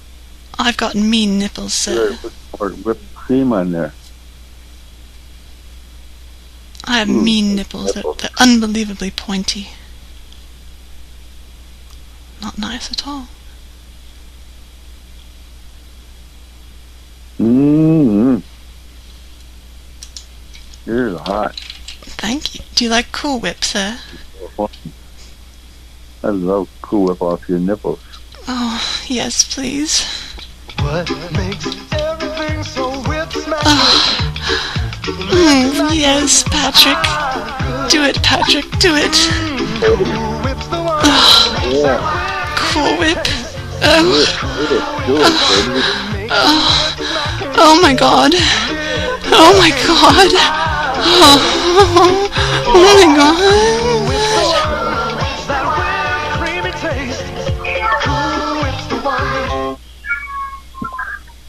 Oh, I just went over the edge with the Cool Whip. Oh. Oh, Patrick. I need to take care of you. I need to make you have a Cool Whip delight of your own, so I can taste it. What can I do to get you in the mood? Ooh. Do it, baby, do it. I want to suck the Cool Whip right out of your cock. Oh, yeah. Oh, do it. Oh, I want it. I want to taste the Cool Whip. Oh, please produce the Cool Whip for me to swallow.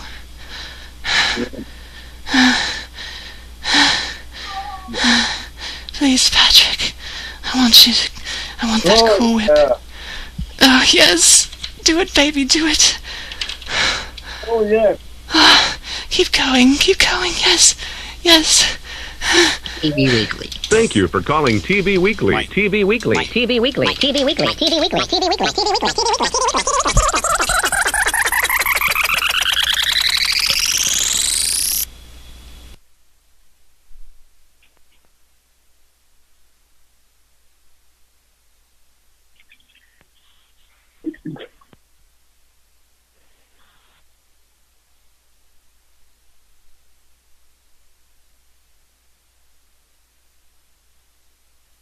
Okay, I hung up. Was waiting to see if he said something, but he just sat there. Jesus Christ. Well, we've bothered him for so long. We've harassed him for so long, I hope he got off on that, so. He deserves it after all that. Ladies and gentlemen, hopefully you just heard a gentleman have an orgasm while listening to a Cool Whip commercial. And cats meowing. The TV Weekly signified the climax. The climactic. Yes. It's time for a segment. I'll try to do it.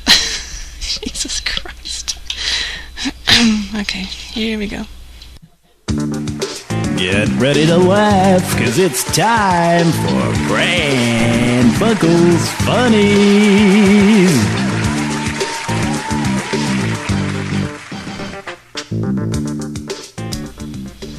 So, Shredder from the Teenage Mutant Ninja Turtles. People always ask me where he got his name. Well, it's 'cause he shreds on the guitar, man.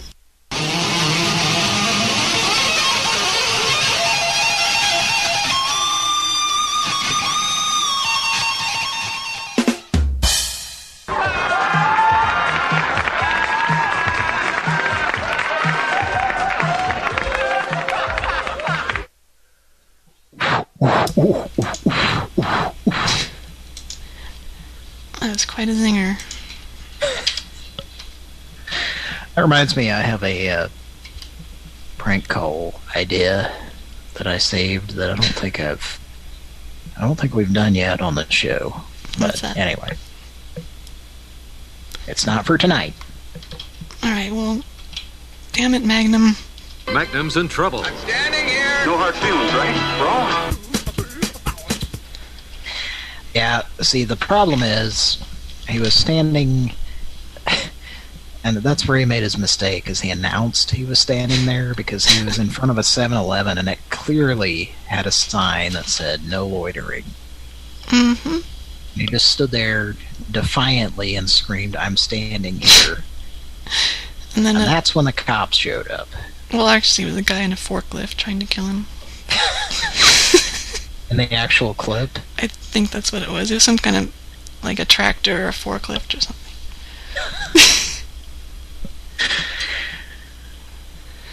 I never quite got that show when I was a kid, and I think maybe I finally kind of get it now.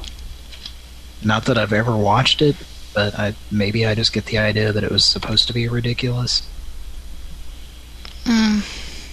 Like anything in the 80s that had any hope of being good was trying to be ridiculous.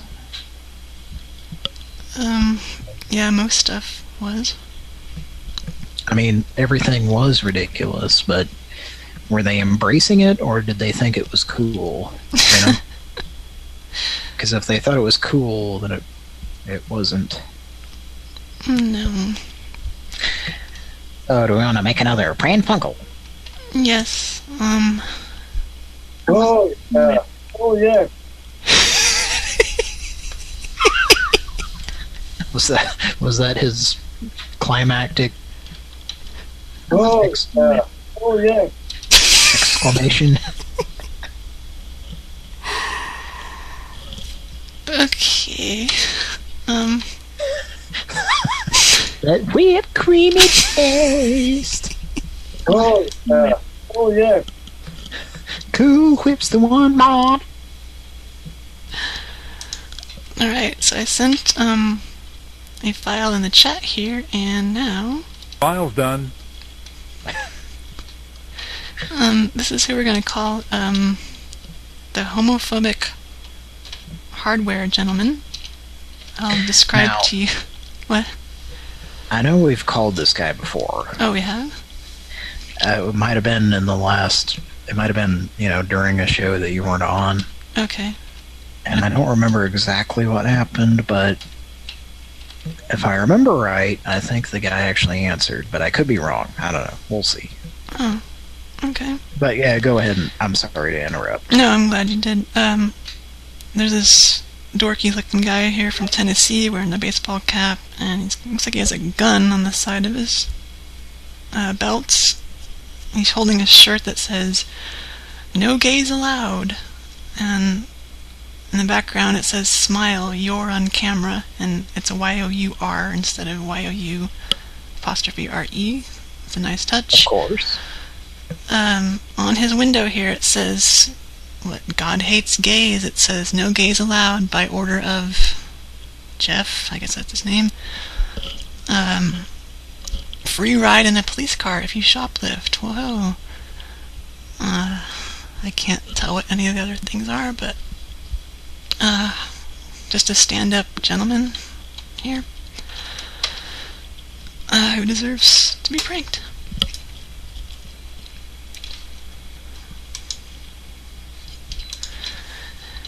And that's next on Pran Funkels.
Please enter your remote access code.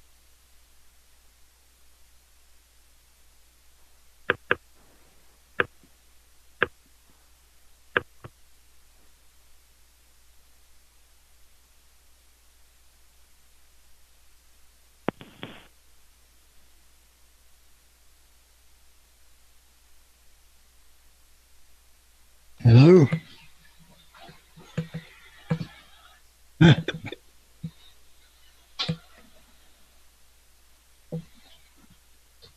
Somebody there?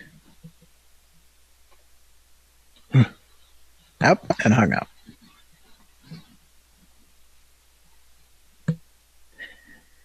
Okay. Well, hope everybody enjoyed Political Patrick having a Cool Whip excitement session. That's kind of a polite way to put it, I guess. Oh, yeah. Oh, yeah.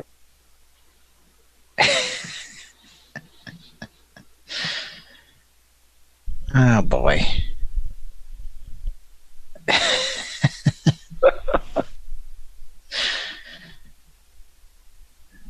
Well, we have a few different people that I think we could call at any time, and they would just sit there and do that. What you just heard. Well, Toby. Not that, but yeah, we called Toby. I guess that was last weekend, and he must have been drunk because he sat there and talked for the whole time.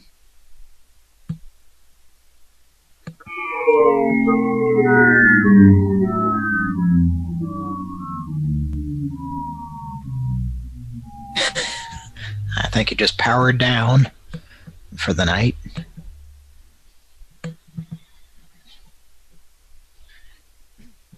I wonder if Patrick's home yet.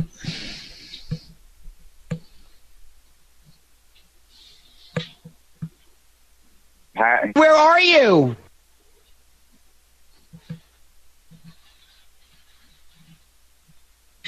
Just send him a text message. Jonathan's pumpkin pie slingshot. Oh, it's gonna catch it every time. Oh, there he is. And it looks like he brought home Jonathan's pumpkin pie slingshot. Like he always does. Right.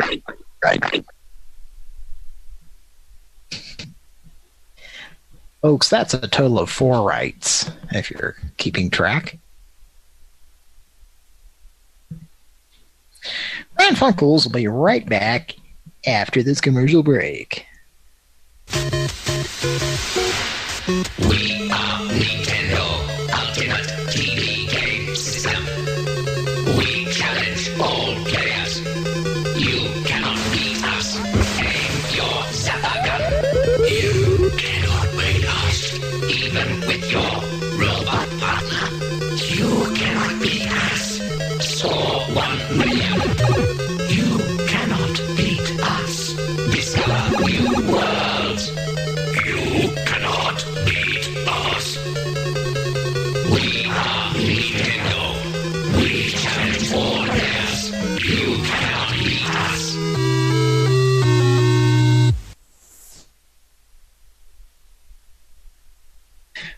That was an actual commercial? Yeah, it has graphics that look like the Money for Nothing Dire Straits video. So what was that, a commercial for some crappy 900 line or something? It's just a general commercial for Nintendo. That was like a legitimate Nintendo commercial? Mm-hmm.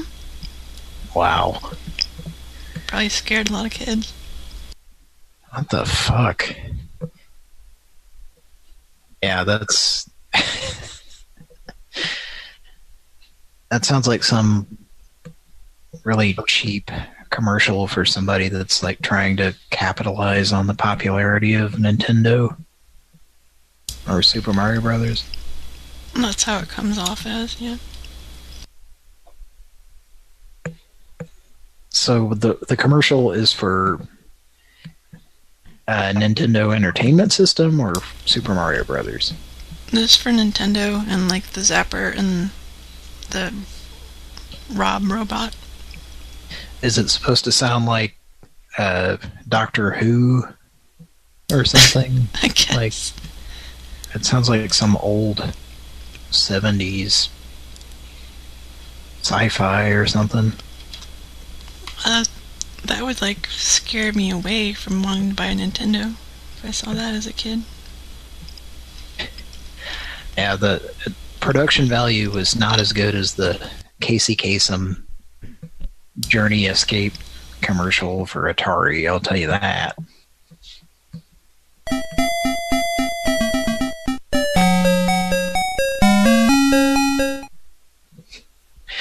Out of key, out of key. Drug-crazed poopies. I don't know why I don't have that commercial in here. I'll Well, get it next time. Mr. T. Want another one? Mr. Fucking T will return after these goddamn messages. It's funny how the tone of his voice works out perfectly. Like the end of the goddamn leads right into the messages. Yeah. I was thinking that when I... And what was the other promo he did for a cartoon commercial break? Alvin and the goddamn Chipmunks will return after these fucking messages. It works out also perfectly in that. But I'm quite sincere. Oh, Casey, now we thought you might be just kind of... We thought you might be messing with us about them returning after the messages. Oh, no. So they will return after these messages? Just one more time, tell me. Say it again. Alvin? I'm ready. Alvin and the goddamn Chipmunks will return after these fucking messages. Now, on with the countdown. What happened with that guy that we called just now? He didn't answer. You want to keep calling him back?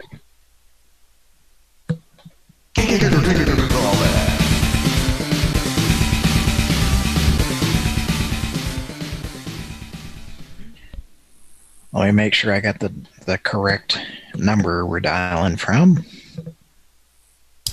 I'm surprised that Patrick even picked up. Political Patrick, again. Well, I think he'll talk about just about anybody. Well, I'll talk to the announcer. Alright, here we go. 1 hour later. Pran Funkels announcer. 1 month later. One year later. Hello?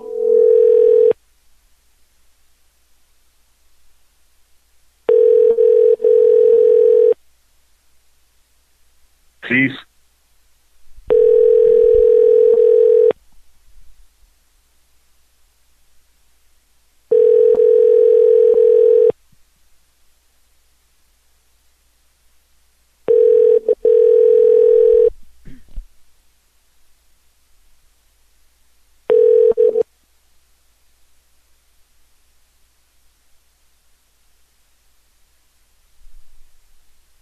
Asshole. Okay. How many times is that? Echowood. That's, I think, twice. It's a Pran Funkels. Hang up, call back. Hang up, call back.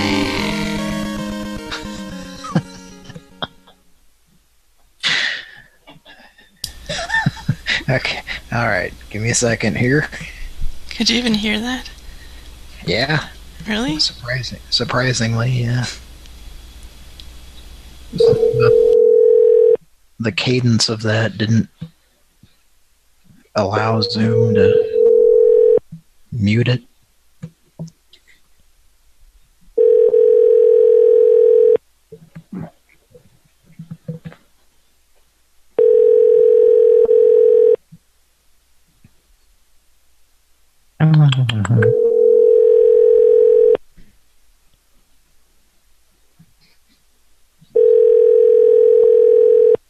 Seems like it's ringing. Yeah, let's move on. It went to voicemail earlier. Might We're be blocked. done here. Might be blocked.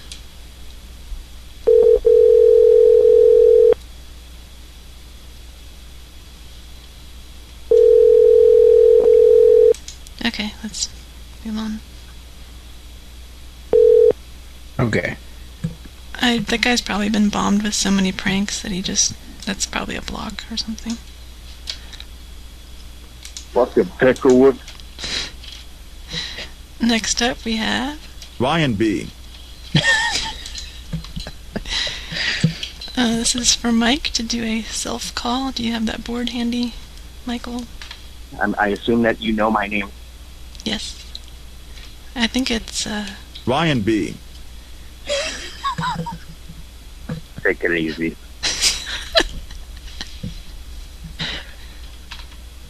I swallowed a water balloon. I was trying to prepare a water balloon to fill up with water and throw it, and I sucked a piece of the rubber into my mouth. Okay, ready? Here we go.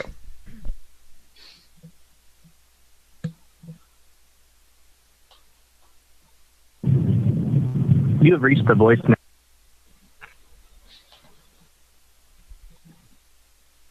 Let's give him a call back. One more second. You have reached the. One more try. I'm very disturbed. It's a Pran Funkels. Hang up, call back. Brian Bennett. Hang up, call back.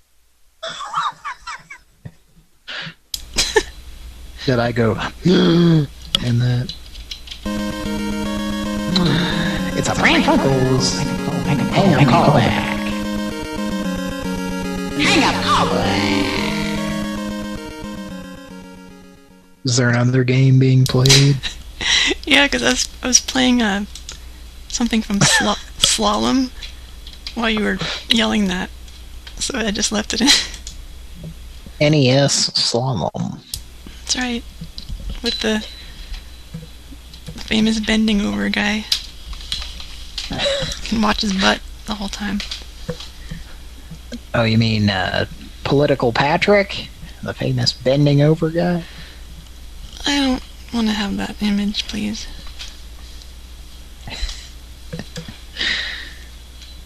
Okay. Oh, yeah. Oh, yeah. I think we have the exact moment captured when Fluid went from one place to another place. Oh, yeah. Oh, yeah.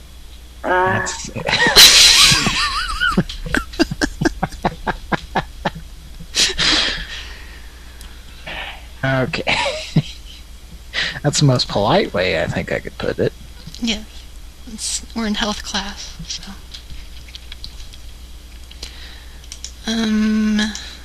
Next we have this guy that we called last time who wouldn't answer.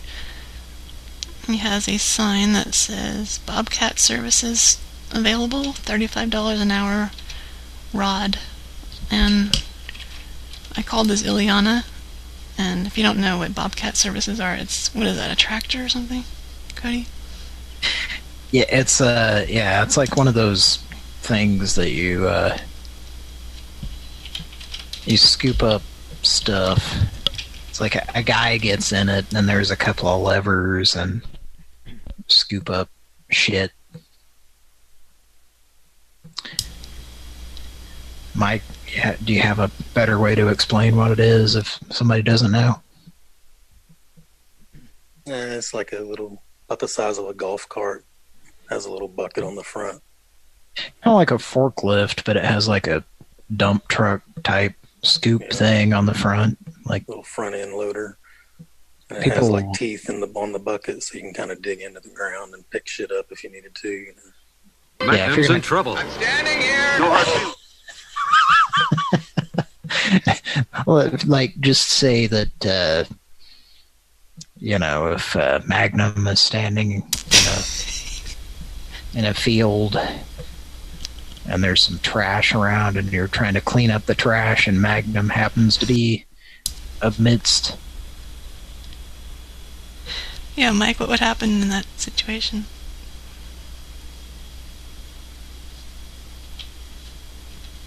Oh, yeah. Oh, yeah. Maybe not that. But I guess you could attempt to murder Magnum with a bobcat or a forklift if you wanted to. Is that right? I think that was the series finale of Magnum, actually. It's a tragic end. Yeah, they, I think one of the forks on the forklift kind of stabbed through his torso. It's very... It's pretty graphic. I was surprised to see that as a kid, and I'm not sure when the fuck that show actually... You know, that's another thing about the 80s, is they would rerun stuff so much that you never quite knew when a show got canceled. That's true. Yeah, I mean, they would rerun shows for 3 or 4 years after they had been canceled. Like now, reruns are a thing that happen typically on syndicated channels. But in the 80s and 90s, they would keep rerunning shows that they had canceled on that network. And they would just, Anyway, let's move on. Okay, so this guy did we call Bobcat services yet? Not yet. Oh, okay. Sorry. So the thing was, last time I left a message as Ileana, getting confused that he had an actual animal bobcat, and I asked him if he could bring the bobcat to a birthday party and I'd pay him, and the guy called back twice the next day, but he didn't leave a message, so Ileana's not very happy about that, and she's going to talk to him, hopefully. And your child's birthday, the kid was born at 2 in the morning, so that's when the birthday party's happening. Yeah. But you like to have birthday parties exactly when the kid was born. So. Well, he's around here, so it's I don't know what time we call them, but right now it's just after midnight, so if he asks why I'm calling late, I'll say that's why. Okay, ready? Ready.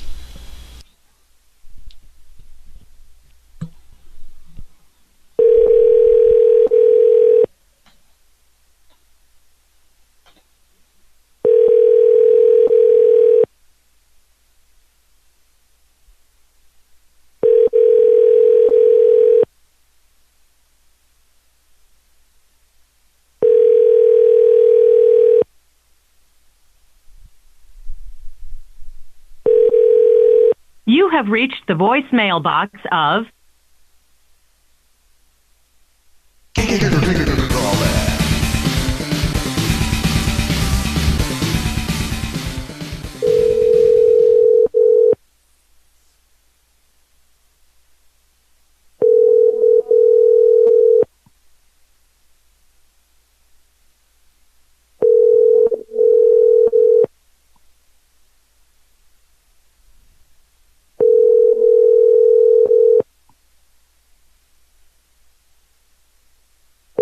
You have reached the voicemail.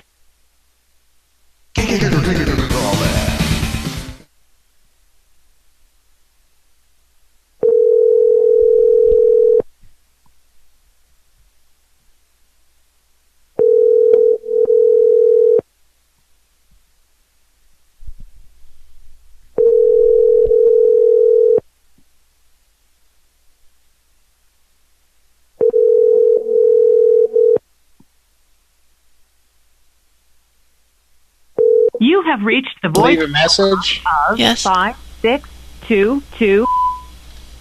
Yes, hello, Rodney. This is Ileana again. I called you last weekend. You called back the next day twice, but you did not leave a message. I am very upset about this. I called regarding the bobcat. We are having the party soon. I was hoping to secure the bobcat before then, but we are having a miscommunication here. I do not think you are very serious about your bobcat endeavors. I see the sign, it's a bobcat services, and you do not seem very serious, so I will possibly report you for false advertising if you do not call me back very soon. Okay, thank you. And I have some war paint I could use on the bobcat as well. I make it more a jungle-like. Thank you. My name is Ileana. Goodbye. Yeah, it's Griffithson's situation. To send your message, press 1 at any time. Yes, hello, Rodney. This is Ileana again. I called you last weekend. You called back the next day, but you did not leave a message. I am very upset about this. I called regarding the Bobcat. We are having the party soon. I was hoping to secure the Bobcat before then, but we are having a miscommunication here. I do not think you are very serious about your Bobcat endeavors. I see the sign, it's a Bobcat services, and you do not seem very serious. So I will possibly report you for false advertising if you do not call me back very soon. Okay, thank you. And I have some war paint I could use on the Bobcat as well. I make it more in jungle like. Thank you. My name is Liliana. Goodbye. Yeah, it is great business situation. To send your message, press 1 at any time. To message sent. Thank you for calling. Oh. Goodbye. I wanted to send it in a certain manner, but I guess that didn't happen. Again.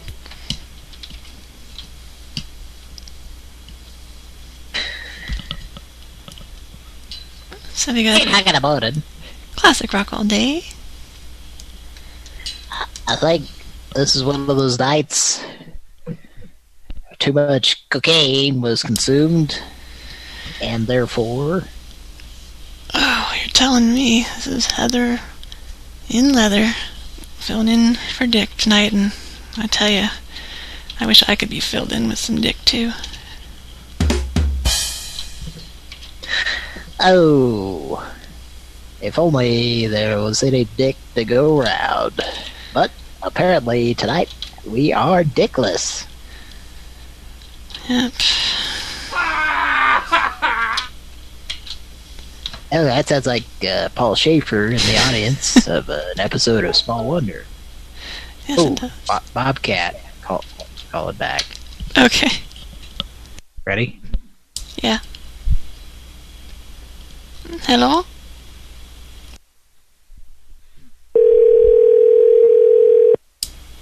Hello? Oh. Hello? Sorry. He texted. I just noticed. Okay, so he texted and said, "Who is this?" A dumbass. I clicked on the phone icon thinking it was going to answer, and it just called him. And then I probably should have just let it go, but I hung up. He sounded pretty upset.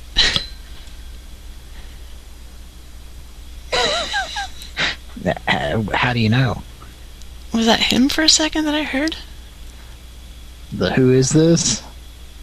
Well, I heard somebody talking. I couldn't understand what he said. No, it was ringing. But should I respond to the text or call him back? Call him back. Okay, here we go. How dare you interrupt Dick and Dong?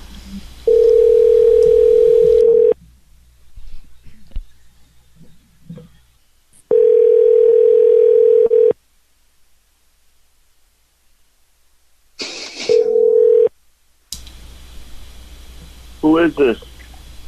Who do you think it is? It is Ileana. Who? This is Ileana. I left you a message about the Bobcat, and you called back the next day.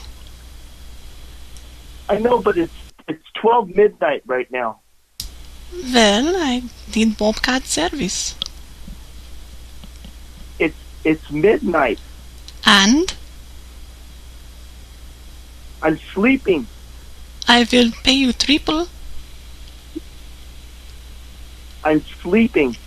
We are having a birthday at this time. I am sleeping. Well, my little cousin who likes the bobcat, he was born at what?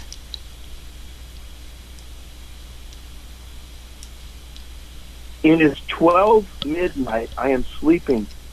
Well, I will pay you triple or quadruple. Listen, I'm sleeping. Call me at a regular time. Well, this is regular time for me.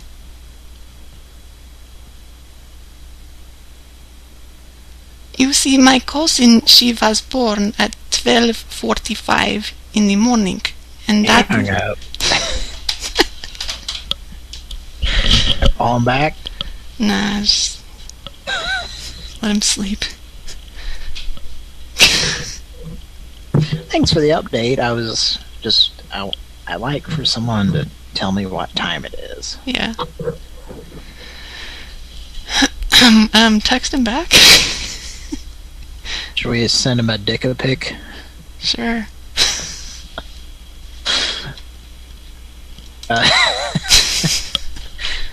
Let's see what I could send him.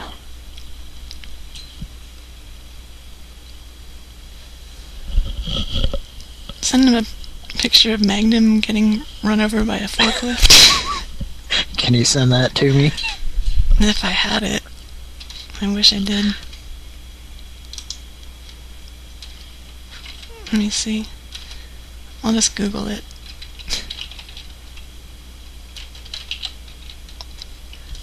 It's 12:30. It's 12:30. It's 12:30.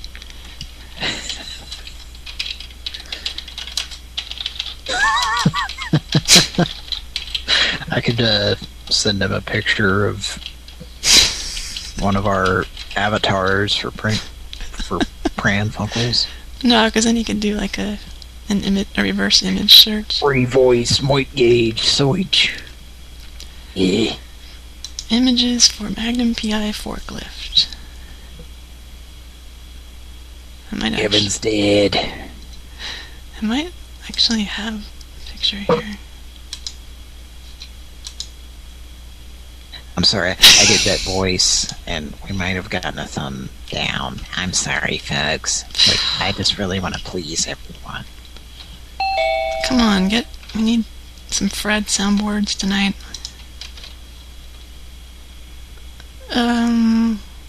We're just really trying to do the show that everyone listening, every single person, that's how you make a good show. It's just everyone listening gets to decide how the show goes.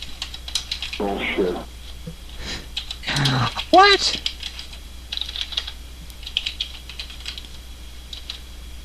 Yeah, what do you guys want? I mean, well, whatever you want, we'll cover it for you. It's okay. Well, I'll stop talking. Just, Cody, shut your mic off. Just, it's all Fred from now on.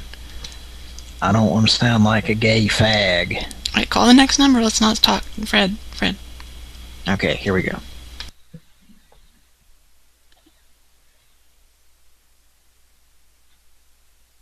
I have to send a picture to this guy first. Oh yeah, here's the... I think this is actually...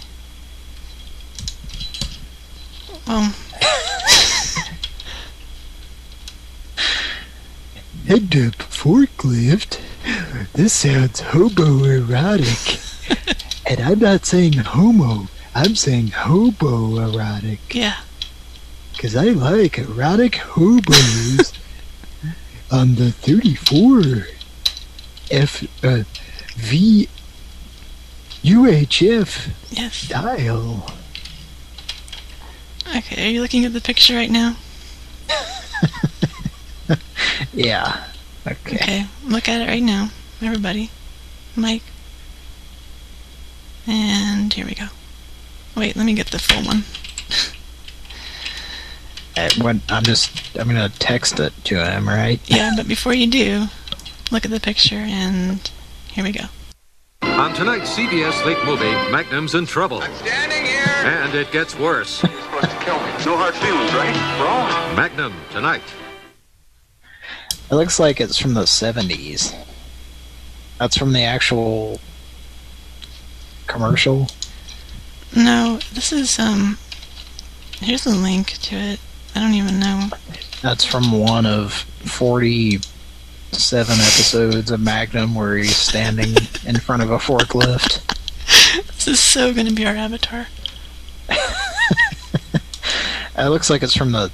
I mean, he's wearing bell-bottom...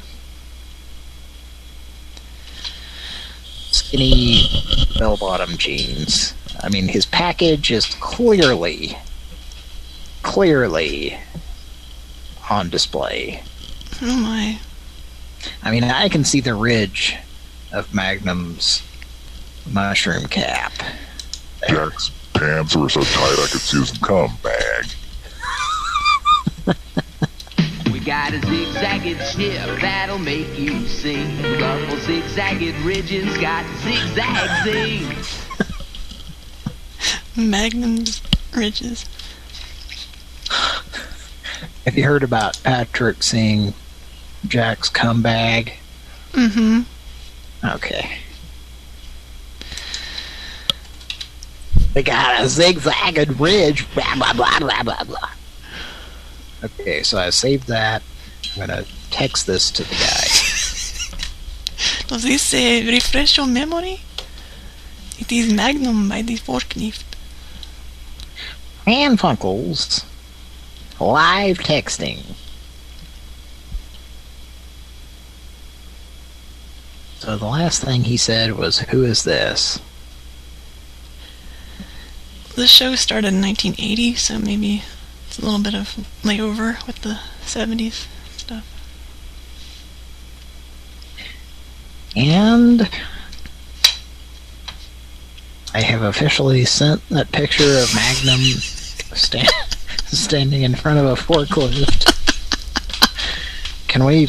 Is it possible to put a link in the Pran Funkels chat to that? Or is it... Yeah, let me do it.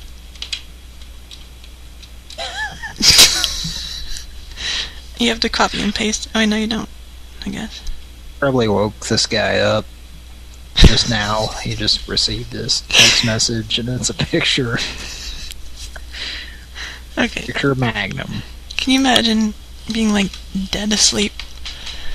Imagine Magnums. That's my favorite ad.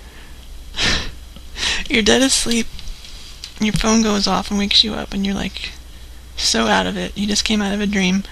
You look at your phone, and there's Magnum standing next to a forklift. Like, you'd think you're still dreaming, maybe?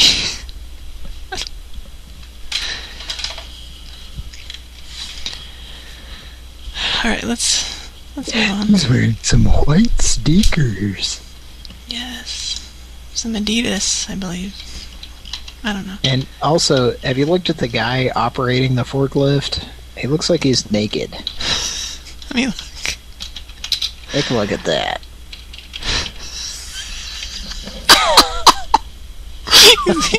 He's naked, he's wearing a hard hat. Yeah. And he's standing there. And he's got a keg of Seagram's Golden Lion coolers behind him.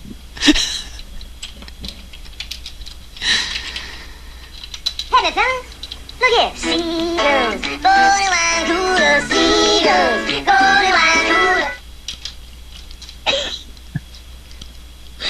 Currently, safety regulations for operating a forklift require that you not wear any clothes. Except a hard hat. It's like one of those Playgirl shoots going on. Alright. Nothing gets the ladies excited like Magnum staring at his shoes while a guy operates a forklift in the nude. Alright, well, Dick and Dong in the morning got interrupted by that stuff. Dick and Dong in the morning. Classic rock all day. It's Heather and Leather and Dong in the evening. Or whatever this is. I've had a lot of cocaine tonight. Heather Leather has had a lot of cocaine set upon the leather. Anybody ever been to that state? It's kind of in the central part of the United States. What? Now they have. Oh yeah, that state. Yeah, I think they once wrote a song about a gentleman, and Gentleman. he's a gentleman. Might have been a stud. Go gentle on that mud, please. Now this is a song that I just can't get enough of. I hear it every goddamn day of my life. Hold on. Oh, yeah. Sorry about that, Heather. Are you ready to hear this song now that you've snorted enough cocaine? Bring on the classic rock, baby. Woo! Woo! Alright. What about, was it Toto? No, it wasn't Toto. It was... We're talking about a certain state in the Union. It's one of the best. They still have really fucked up behind the times liquor laws, I hear. But that's beside the point. They have strong beer? Oh, no, they do not. Well, okay. Take it out of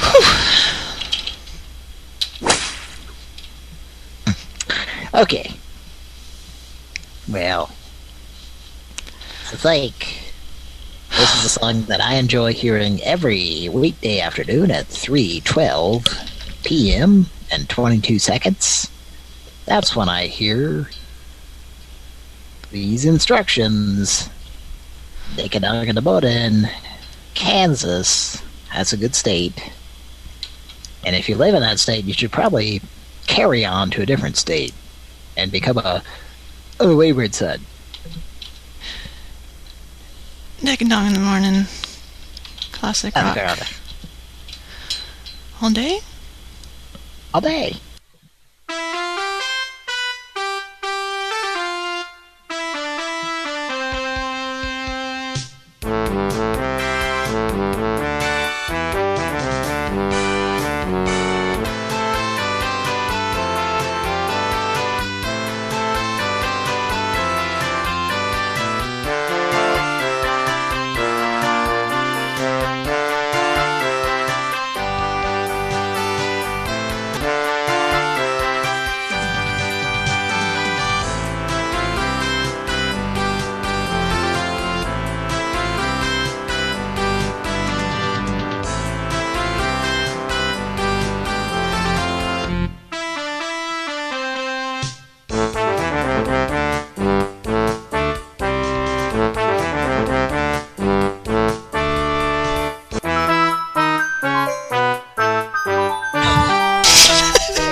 Very mystical.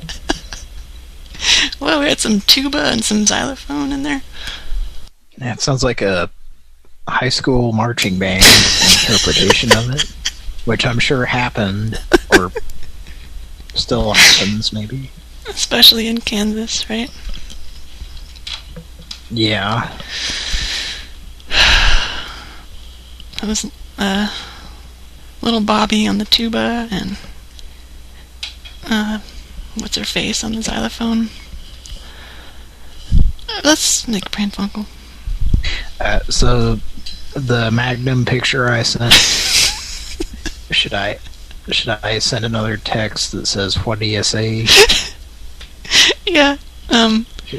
Say, what do you say? Yeah, say, "What do you say?" Or like, and if he doesn't respond after that, like wait 10 minutes and then say, "The man is nude with a hard hat and he has some Seagram's golden wine cooler for you." Right. So what do you say? Yeah, that's fine. Okay. And then later we'll say, "The nude man has a shipment of Seagram's." Yeah, if you bring the Bobcat, you'll get a tip of a case of Seagram's golden wine coolers.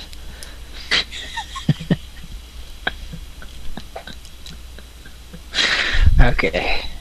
We'll keep an eye on that window. Okay. Next is a fan request we've been doing for a couple months. A crappy cell phone. Oh, cell phone assholes. phones. Yeah, these cell phone jerks in Canada who screwed him over, and they are very rude on the phone. So this is for Cody. Call from a different number, though. Okay. From the one that Mike. Come, John. I didn't know if you were there. Okay. And complain about a bad incident you had with your cell phone repair, I guess. I think that's what happened to the fan, or something. He did business with them and they ripped him off. They did not... Oh, hey, Patrick. Maybe Patrick could do this call.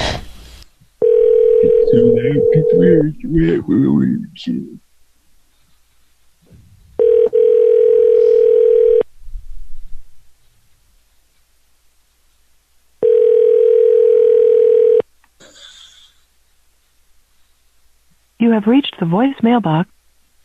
I have a little tiny mustache. Can you tell by how I talk? Almost. All back.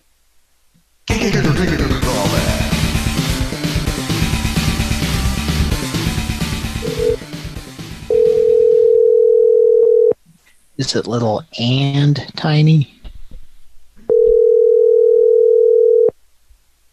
Is it Clee Irwin? I have a little tiny mustache. Can you tell by how I talk?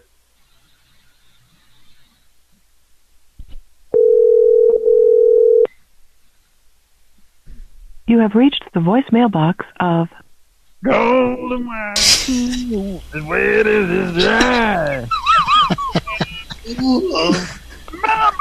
My. Oh boy. Well, Magnum has a mustache too. It's that little or tiny, but it is a bagged up.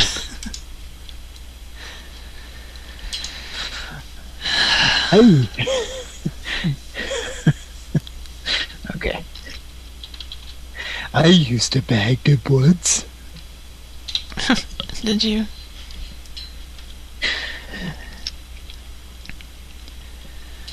Did it hold up? I thought it was big enough for Jim Carrey's quote-unquote personality. But it wasn't. Oh, man. I needed a Magnum XL for that. Yes, you would. Did you get that, Mike? Okay. And then a certain angel died. And that's the wrong one. God damn it. Were you looking for the disc system? Yes, this should be it.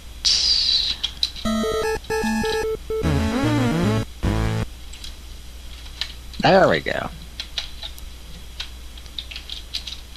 And I'm overwriting that now. Here comes the bride. Yeah. Apparently a marriage was going to happen. And then it all got ruined because the Grim Reaper sliced him in half. Well, he doesn't actually kill you like that. He just bitches at you and you run into him. He bitches you to death. Yeah, and those things come out on the screen and go bloop, bloop, bloop, bloop, bloop, bloop, bloop.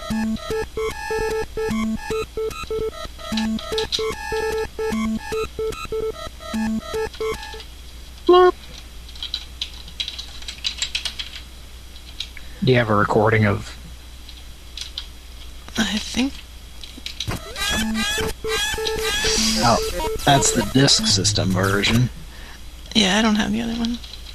Yeah, the actual Nintendo one that's like bloop, bloop, bloop.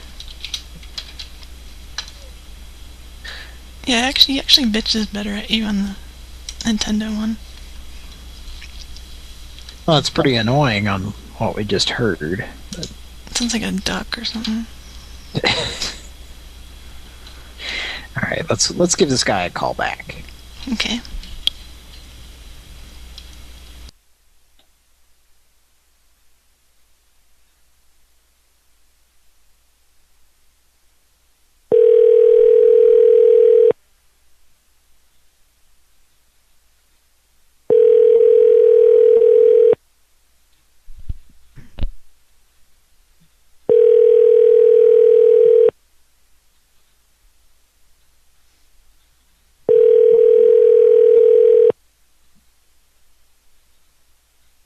You have reached the voicemail box of... What would Jesus do? He would... Well, he would probably grow on one. Whoa.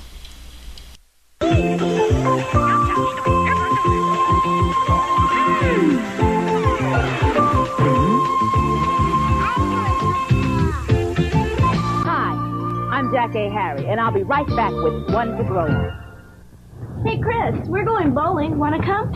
No, I'm no good. I'll never be good. You ever try? No. Then how'd you know? I don't. But I do. We're not very good either.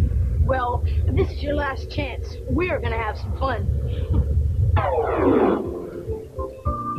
How do you know if you're going to be good if you don't try? And for that matter, nobody says you have to be a champ to have fun. Playing and having a good time with friends is more than enough. So don't worry, try it.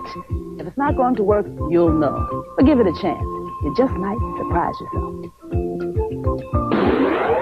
Wait up. Now you guys don't care how I do. Chris, last time I was terrible, but I had fun. Great, that's the first time for everything. Chris, you've done this before. Must be beginner's luck. And that's One to Grow On. Go fuck yourself. Curtis, you never like those. Goddamn motherfucker. That was a sneak peek at Stranger Things Season 3. The season where they all go bowling. Yep. And Paul Reiser reenacts several episodes of Mad About You. There's that terrible book cover that lurks in the shadows. And it has teeth. And it bites him. One of those books that he wrote that attacks people. Yeah. And it grows a mouth and teeth and the body and stuff. It's kind of like one of those speck noses, like Bookworm Brook. Yep. Oh boy. Next we have a request from our weekly caller, Chris. We haven't heard from in a while. Wanted me to call, or anybody, to call an auto shop and say, like, the car is acting strangely, and then play sounds from Kit from Knight Rider like this. What would you like to hear? Do you wish further information on Silicon Valley? So, how good is that show? I don't know. Ready? Ready. Pran Funkels, here we go.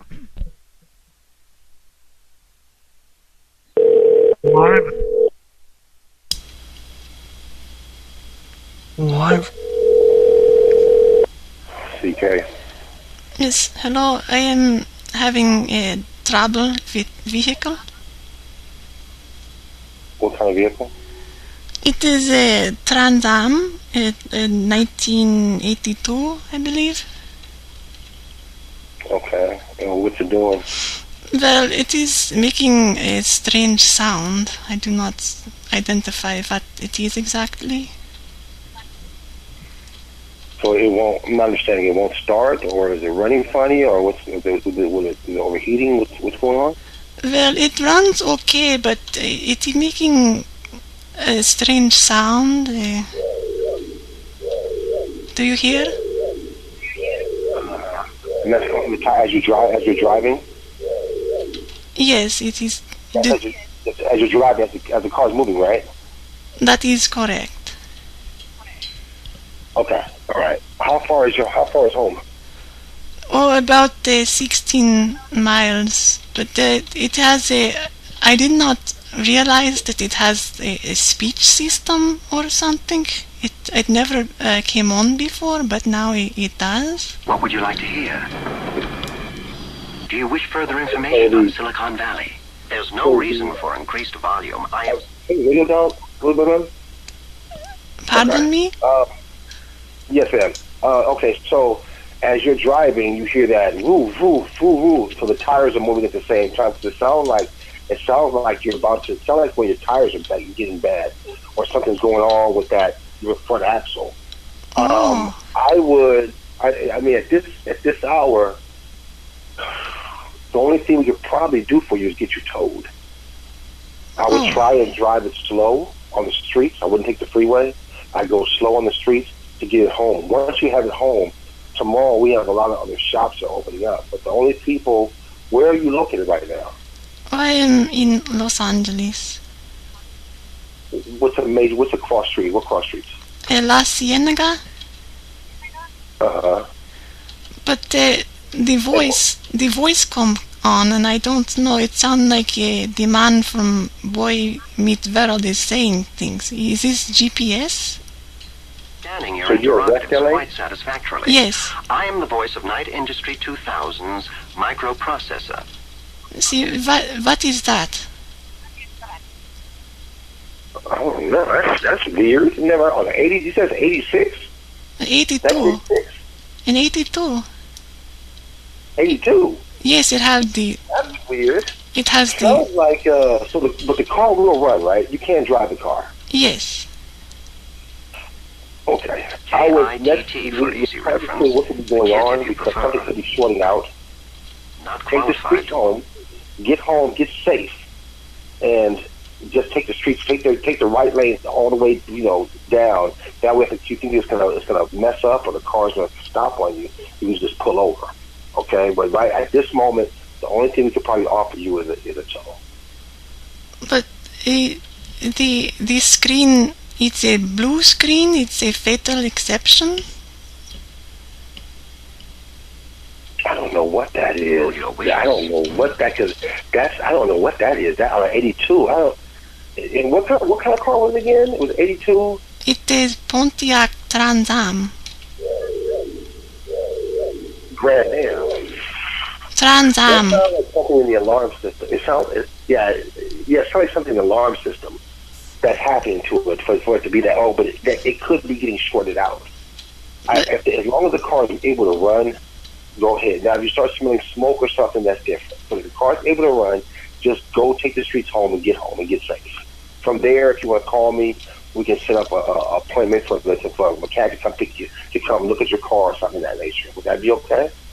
Well, perhaps, but it's a Watery Wednesday, and it says the file is done. File's done. I am confused. I don't know what that means on there. That's an older car. They don't make that. They don't do that model anymore. And to even check it, when they came with the new system wasn't 13 years later. So until 95, they changed the new system. So that's a very old system. I don't know. That could be something that's added on. But as long as the car can run, as long as you can still drive, I wouldn't pay much attention to it. Just bear with it, because it may just be something going a little wacky. But if it doesn't cost the car, it's 1 o'clock in the morning in LA. Get home, get safe. Well, I am trying to, but the bacon flavored spray paint, and it is talking. What would you like? I am the voice of Night Industry 2000's microprocessor. Just bear with it. I bear with it because something like that won't be fixed tonight either way. Not something that old. It wouldn't be able to be fixed tonight. If it was something brakes or something, or starters, or your car overheating, it's a little different. Or something that's electrical. That sounds electrical. It sounds like your computer. The car has a computer, what they call an ECM. And if that ECM is going wacky or starting to malfunction, then you might have that voice. But as long as it's not cutting off the car, If it doesn't come off the car, I just bear with it. Just bear with it, man. You say VCS, but this... I mean, I would, because something that always goes to go to a shop and something like that is going to take more than probably a day to fix, at least, because you got to go into the electrical with the computer and test the computer, and that computer is old. So you have to get the old machine to test the computer. Okay. So what I would do, man, to save money, and on top of that, to come out with, for anybody to come out, you're at least talking about $300 an hour. Oh. You know, that doesn't make sense to do that. Get the car home, drive home, deal with the noise, get the car home, and then get safe. You're safe, and then we can deal with it all in the morning and see what we can do from there. Right? Okay, but I am concerned about this speech. I wouldn't. Did it come to the radio? No, it's a computer. Little voice thing. It is computer readout. It is like red. It is something that go up and down when it talks. It sounds like you have an electrical problem. That's what it sounds like. Something malfunctioning. And on a car that old, I don't doubt it. But that car, something malfunctioning. You can malfunction where you are, or you can malfunction at home. I would rather do it at home. That is true. This has the turbo option on it. If you're going through with this, may I suggest you permit me to activate the turbo boost? Allow me to demonstrate. Oh my goodness! Oh my goodness! It's so fast! It cut off? Yes, the turbo turn on. Very unexpected. Oh. Okay. So you start going faster? Yes. If you're going through with this, may I suggest you permit me to activate the turbo boost? Allow me to demonstrate. Oh my goodness! Ah! Okay, the Magnum is stood there. I hope that is not the problem. Okay. Well, I mean, it has a problem, but it's not to go to electrical. But yeah, where's home? Where are you trying to get to? What's the cross streets? Major cross street? It's La Cienega. Oh, you're on La Cienega, and you live on La Cienega? Yes, sir. Okay. So it's just a straight drive. Just when you said car cut off. What? Your vehicle cut off? Well, it seems to have mind of its own, like, it is talking to me. What would you like to hear? Right. I do not want to hear anything. That's an electrical thing. But the car that you wish find the source of your Get home. Okay, I will try, sir. Okay, but just get home, ma'am. Okay, Magnum is standing there, so I don't know what to do. Bear with until you get home, but just get home. Yes. If you're going 35 miles an hour, 16 miles, you can get there in about 20 minutes. Yes. So just take it slow. Okay. And just go. Okay? Okay, thank you, sir. Yes. That's all. Call me back. We'll get you a tow truck, okay? Okay, I cannot deal with this. Okay, I appreciate your help, but I have one last question. What do I do about Magnum? He is in trouble? About what again is the problem? Magnum's in trouble. I'm standing here. No hard feelings, right? Wrong. I'm sorry, say again, man? It say that Magnum is in trouble. What does this mean? Well, it's an older car. It's an American car, and the older cars like that, they have a 4. It's either the 2.7 or the 4.2 engine in that, and they have had a lot of problems with those cars. That problem sounds Yes. Okay, it is. All right. All right, man. If you cut off, just give me a call back and get your tow truck, okay? Oh, thank you so much for your help, sir. You're welcome, ma'am. You have a good night. You too. God bless you. Yes.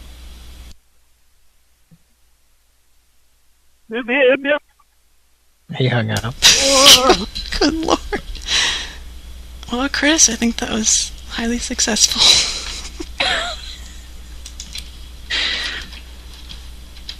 Yeah, we found someone to take that very seriously. Good lord. Like, I expected him to just hang up or something. Oh, that was fun. But now... Norm MacDonald there. The Mac Lobster. Norm Mac Lobster there. Right now, it's time to get, well, a little more serious about things. It is time for a random Pran Funkels audio clip.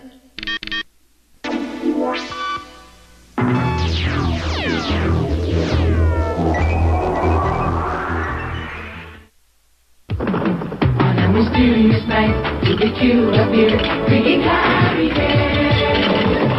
The Q has changed everything in our life. Moist and perfect and moist and perfect and moist and perfect and...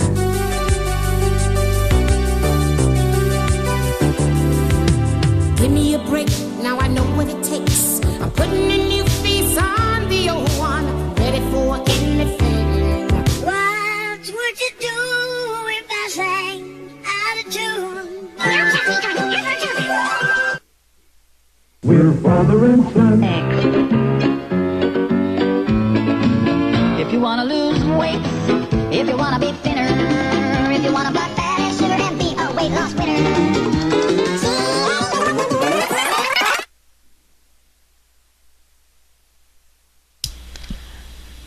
Hope you enjoyed that, ladies and gentlemen.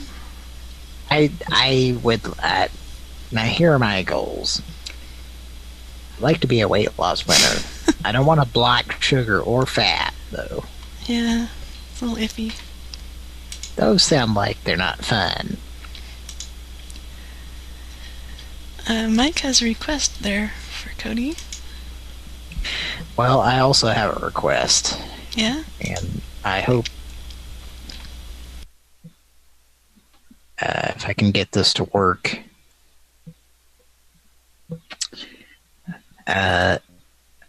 This would be a request for Dr. Wywie.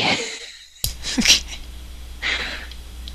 I don't want to go into too much detail, but this is a Dieter D kind of situation. Alright. So I'll leave it up to you all.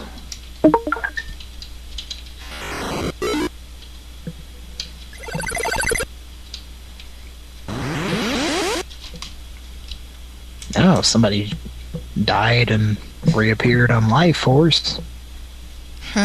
Salamander. Well, depending on your region. Okay, this would be a... If it's the guy that hopefully answers, this would be a gentleman that would respond to Dr. Wywie or Mega Man. Should I play the full thing? The full clip? It's like 20 seconds or just the short version? I don't know. I think the full one would be better. Here we go.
Quick Trip 16, Steven.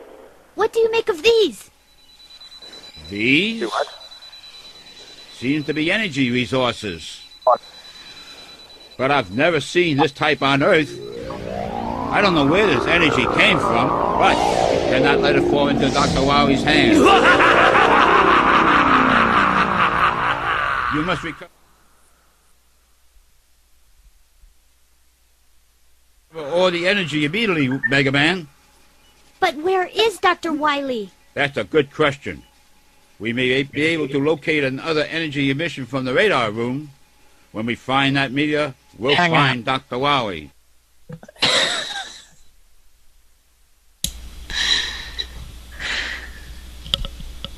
Is that from Mega Man 8?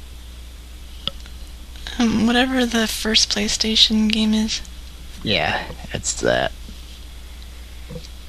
That's so bad. Mm-hmm. I need to go soon. Do you want to do Mike's request? You want to call that guy back? Sure. Oh, did you text that guy again about Seagrams and the hard hat guy? Yeah. You did? Yeah. Oh, you're keeping him to yourself, huh? No.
Okay.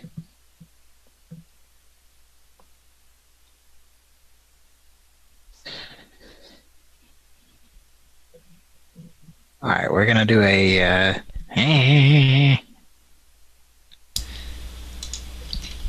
Yeah, you could do number 8. This is a number I saw off some guy's shirt. It's Dill's Roofing Company. You could go ask him as Norm if he has dill pickles or something.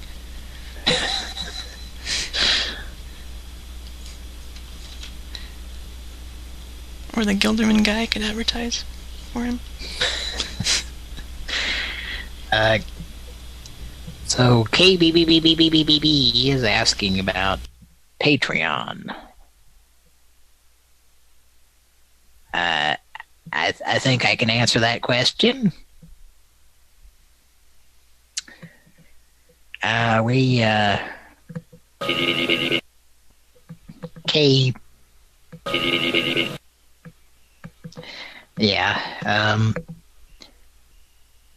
We've had some problems with them and decided that we're not going to use them.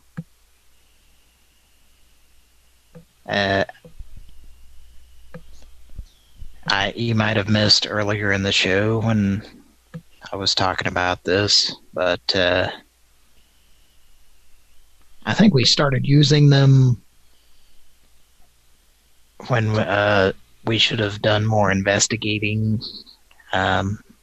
Just to reiterate, I guess we hadn't really investigated them enough. I had heard of them via podcasts that I listened to and assumed that they were legitimate, and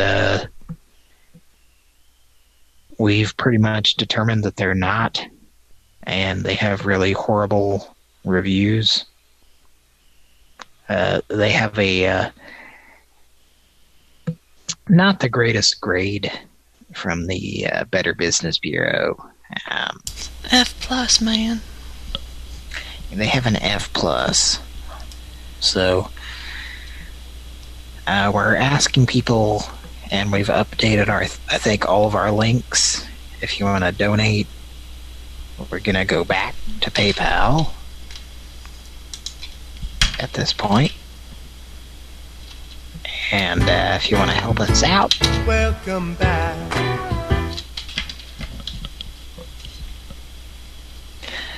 We love you a lot, PayPal. And at least you're a respectable financial institution. We love you a lot. Mm-hmm. So if you want to help us, please use PayPal. And we will go forward with that. We have links in our descriptions and about page on YouTube. We have links, we have bobcats, raccoons. Atari links. Yes. We got dicks. Oh, we've got that. We've got a ninja being sawed in half on said game system. What's that sound like? Is it on the Atari?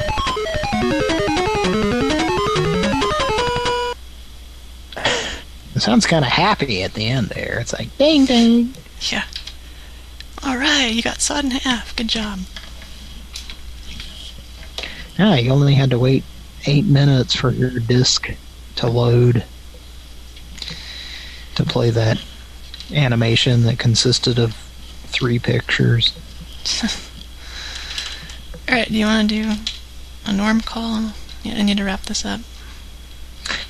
Do we want to check in on that text message? Yes. Any response? Okay, let's see. No dick pic. Oh, yes, there is. You just can't see it from that angle.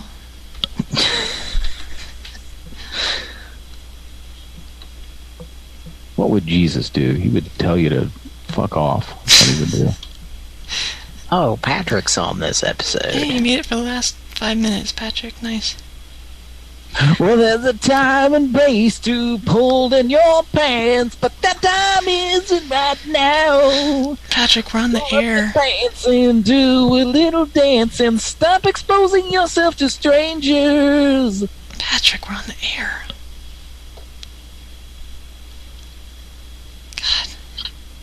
No sense of professionalism, I swear. All right, April Fool, bitches. What's happening with Mr. Bobcat Champion? Which account did we text him from? You know? I have no idea.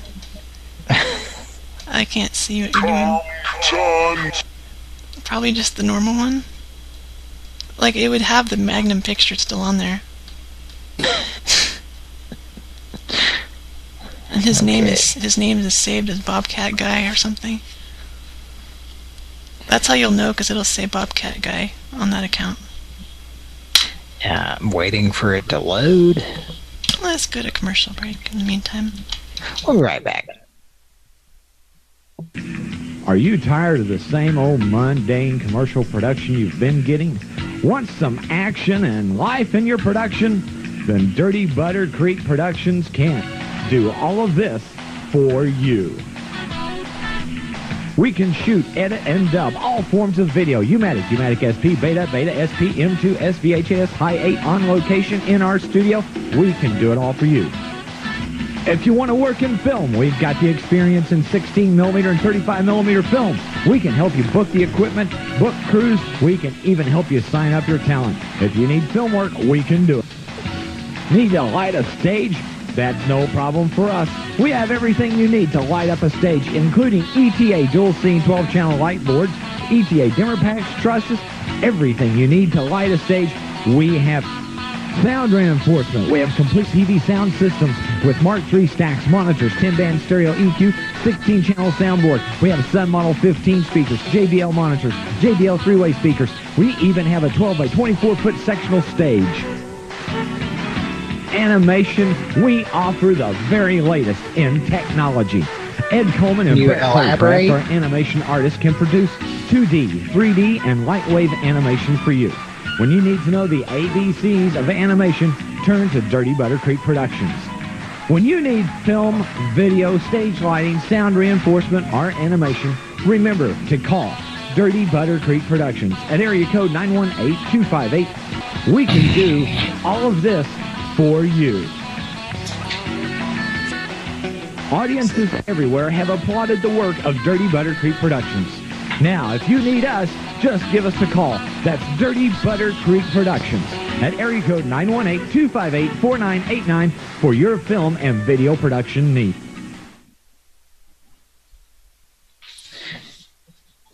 Okay, so Dirty Butter Creek. Sounds respectable. All right, so this guy did respond to Magnum in front of the forklift. He said, "What do you say?" No, didn't you say that? You typed that to him. Cody's, I think. Oh, okay. A little drunk.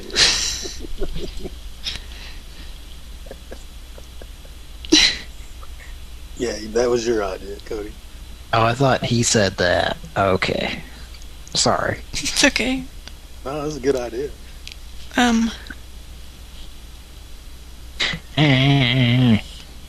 him that the man in the forklift has a case of Seagram's golden wine coolers for him. Should I mention that he's nude?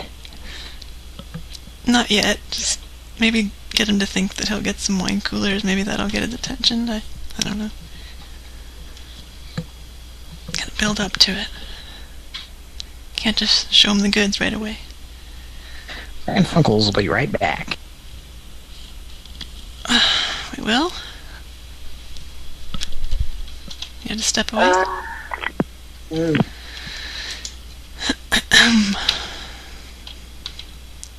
Okay, well, I need to end this if we're not going to do another call.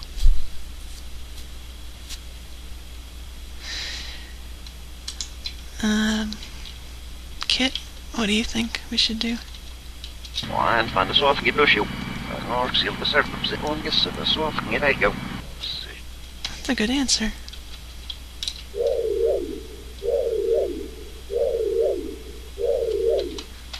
Okay, well, Magnum's in trouble, and so is Cody. So, I think Cody's secretly just texting Dirty back and forth with that Bobcat guy, so... Oh, hot! Leaving Mike and I to sit here and wish we could be doing the same. Oh, yeah. Alright, I don't know if you guys want to do part 2 or not, but I'm gonna wrap this show up, so... I need to do a norm call. Okay. The roofing company? Number 8. Mm-hmm. I'll put it in the chat. Answer shit. That was the bee police guy from a while back. He was like really tough on that call, and then when we presented the evidence, he was not so tough. Your Honor, can you please respond to this feces? Answer shit. And dial that number, Cody. though. Oh my shit.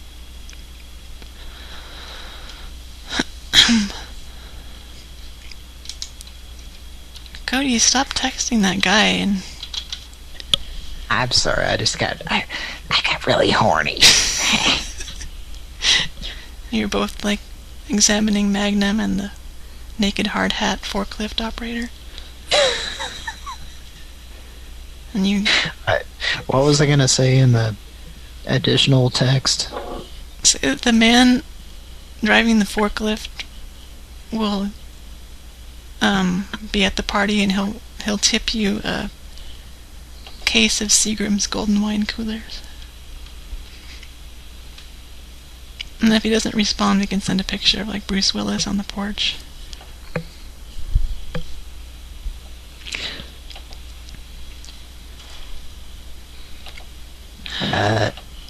Google is making it difficult. I'll just do it later. Are you guys going to do part 2? I don't know, Mike. What do you think? We're done here. Well, I'm standing here. I don't have fucking room, asshole. Magnum's in trouble. I'm standing here. No hard feelings, right, bro? Alright, can you dial that, Cody? Because I gotta go. To send messages, go to Settings and disconnect Hangouts from Google Voice. No. Just... How did you text him the first time, then? I think it cut me off. I think Google saw that picture of Magnum staring at the ground. Magnum's in trouble. Man operated a forklift, and it said, "Fuck you." It's too risque to send. Or maybe there was an issue with the account that I was logged into. Okay. Yeah, there it is. This texting thing is messed up right now, unless you just disconnect some junk, because Google Hangouts is going away, so. Weird. Okay, so we're calling this number? The Dill Pickle Roofing Company. Who's doing? Norm MacDonald. You? Oh, okay. Alright.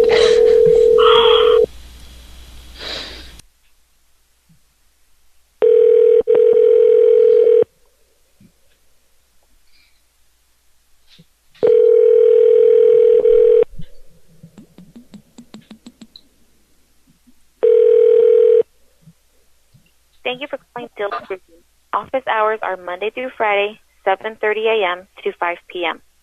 Press 0 at... Let's try it again.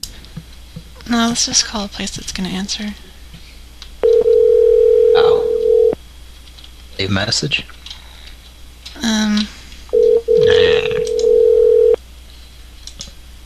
Nah.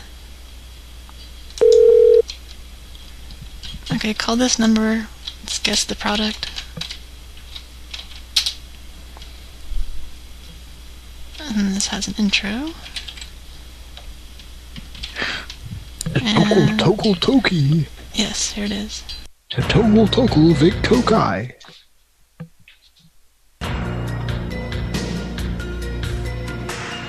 Come with us now as we explore the unknowns of the universe and attempt to reveal those things that remain shrouded. It is an ongoing quest that we call Guess the Product.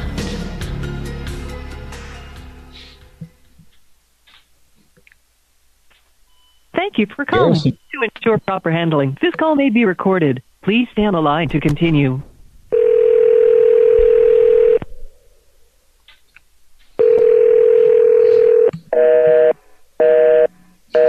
It's busy there. He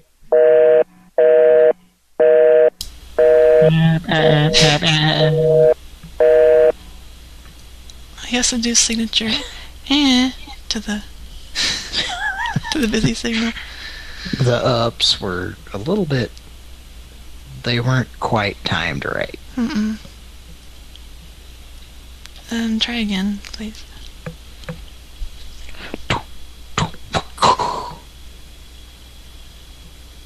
Thank you for calling. To ensure proper handling, this call may be recorded. Please stay on the line to continue. Okay.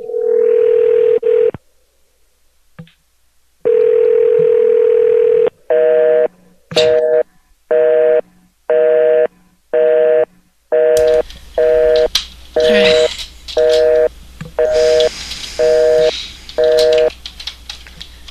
Call this one. It's Sounds like a sampling keyboard where somebody's trying to like hit it on rhythm, but they suck. Yeah.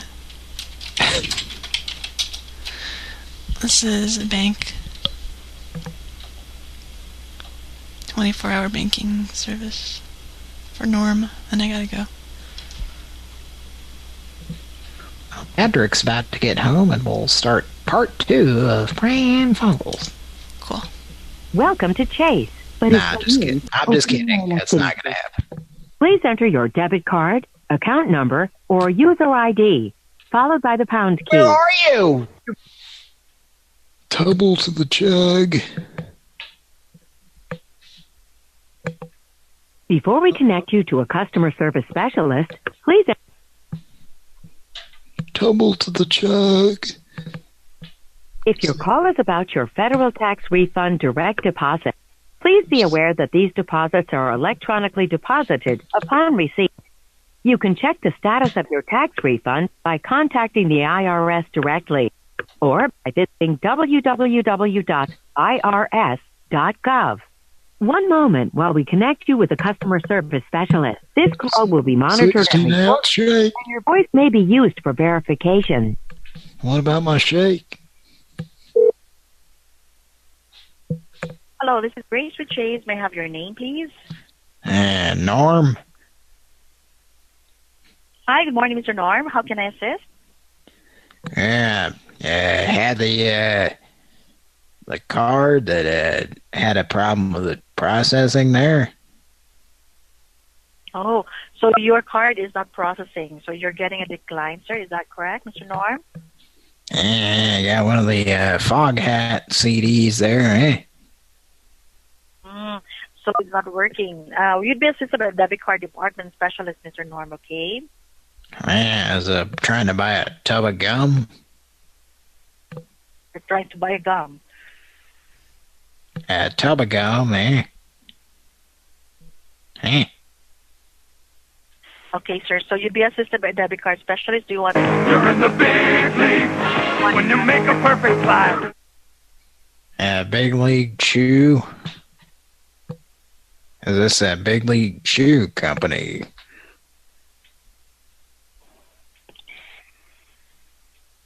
What is that, sir? That's the name of the company that is giving you a decline in the card? Yeah, David Hasselhoff. Germans love David Hasselhoff. So that's your name, am I right, sir? Norm. All right, McDonald. stay on the line, sir. I will now connect you, sir, okay? Just bear with me for a moment. Big league when you keep the team alive. You're in the big league when you pluck a start or two. Pluck a statitude. Welcome to Chase. This is Tanner from Debit Card Fraud Prevention. Who do I have the pleasure of speaking with, please? Norm McDonald. Finally talking to somebody that speaks English. Hello? Yes, sir. And can I have the card number that you're calling about, please? I was trying to order the Big League Chew there, eh?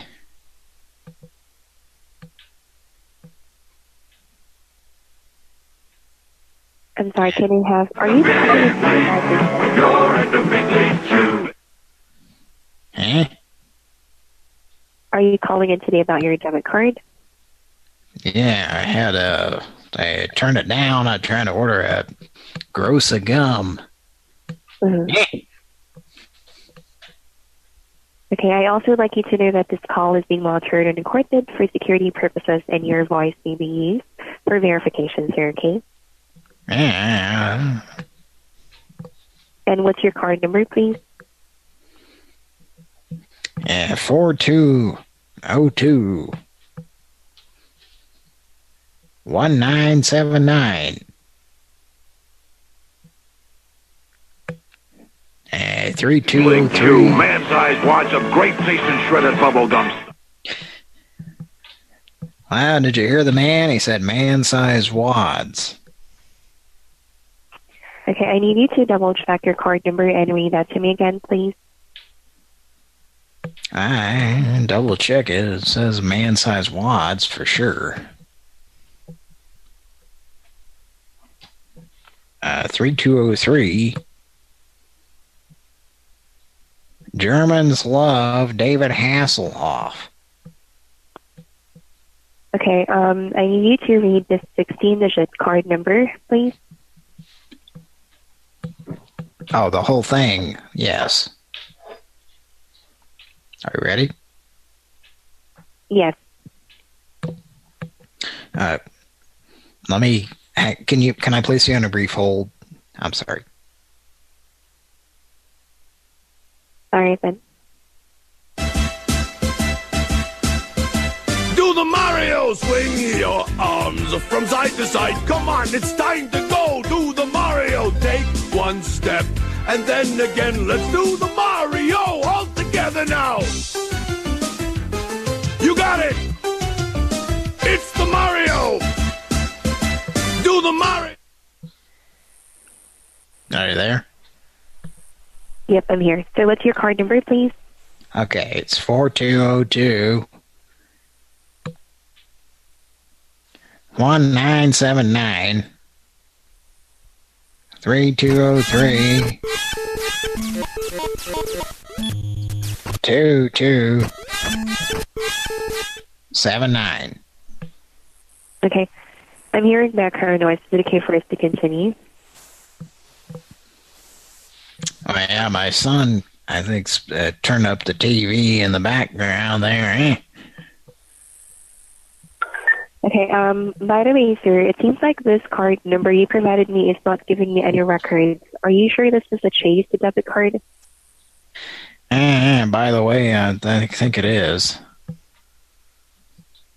It's not giving me any records. Can you please double check your card to see if it's a Chase card? Yeah, it's the one my wife gave me. It's the cat was making a loud noise.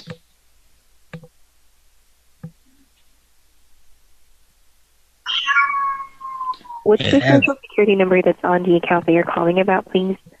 It's an apple butter. I'm sorry? It's an apple butter Discover card there, Then I'm afraid I cannot access that from my end. I can only access debit cards from my end, sir. So you can double check the phone number that's on the back of your card and call that number, please. I got the social security number if you want that. Okay. And I cannot access the type of card that you have with you because I can only do debit cards. You want the social security number? There's no need, sir. I will have to advise you to call the phone number that's on the back of your Discover card. You've got mail. So that we can, You've got pictures. My You've got AOL starting voicemail. to say some things here. File's Can you help done. me out? Goodbye. I really cannot access your card. I cannot access Discover cards from my end. I asked for the social security number, and I got it now. You want that? There's no... But you're calling about your card today, right? Yeah, I gotta go.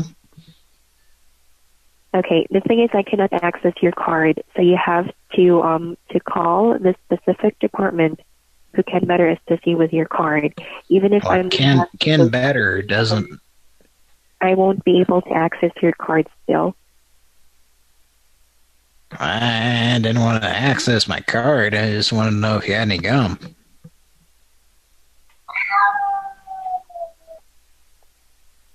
Huh? Idaho snack chips in original and sour cream and Idaho snack chips in original and sour cream and Idaho snack chips in original and sour cream and Idaho snack chips in original and sour cream and Idaho snack chips in original and sour. Yeah, it's the number I called. Okay. I'm sorry, but just a set of EX pictures. It's at Leap Off Productions. So just please call the phone number that's on the back of the card, and if they that's what I called. The back of the chase, you have to. Shit. Okay, that was weird. It hung up like she was mid-sentence. I think she had enough shenanigans. Okay, I'm hearing giggling now. This is a prank call, I assume? That was like somebody else hung up. Yeah, you heard beeps a couple times. It's probably the supervisor. Yeah, that's who I want to talk to. Yeah. Surprised we didn't get that. Interstate calling is illegal. Alright, folks, I gotta go. So if you guys want to do part 2, you can, but I gotta wrap it up. So. It was nice talking with you. What do you say, Mike? Huh? What do you think about doing an extra show? I think we might be on the same page. I don't know. I think I'm probably done for the evening. Yeah.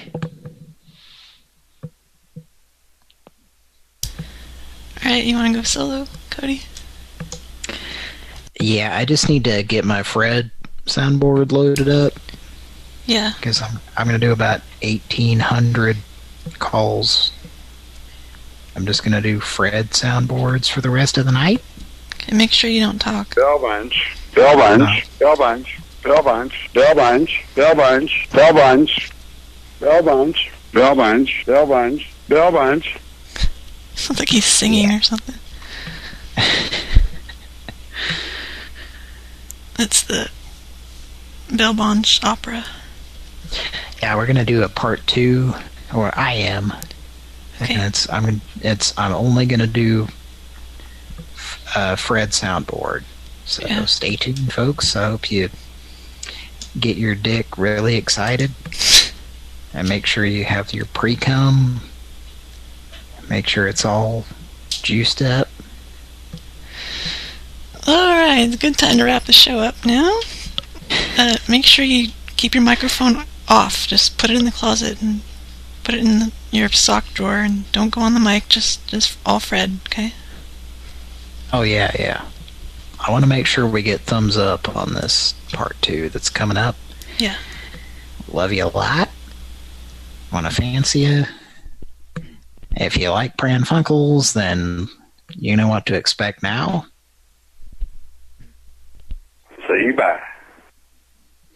And can I just reiterate something that we were talking about earlier? Okay.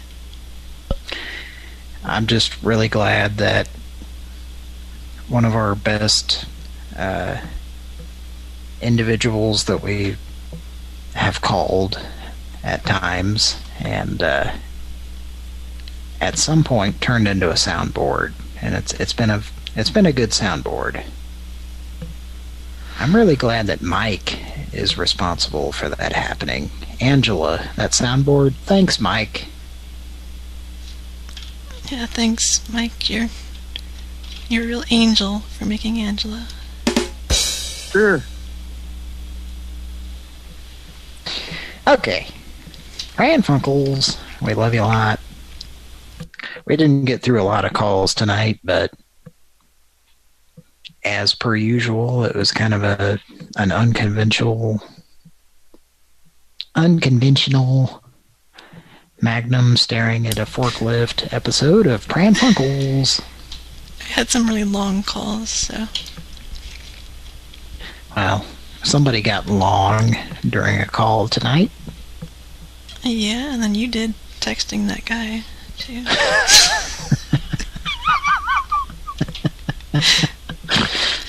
Alright, everybody, thanks for listening, and smooches. Bye-bye. Love you a lot. See you back.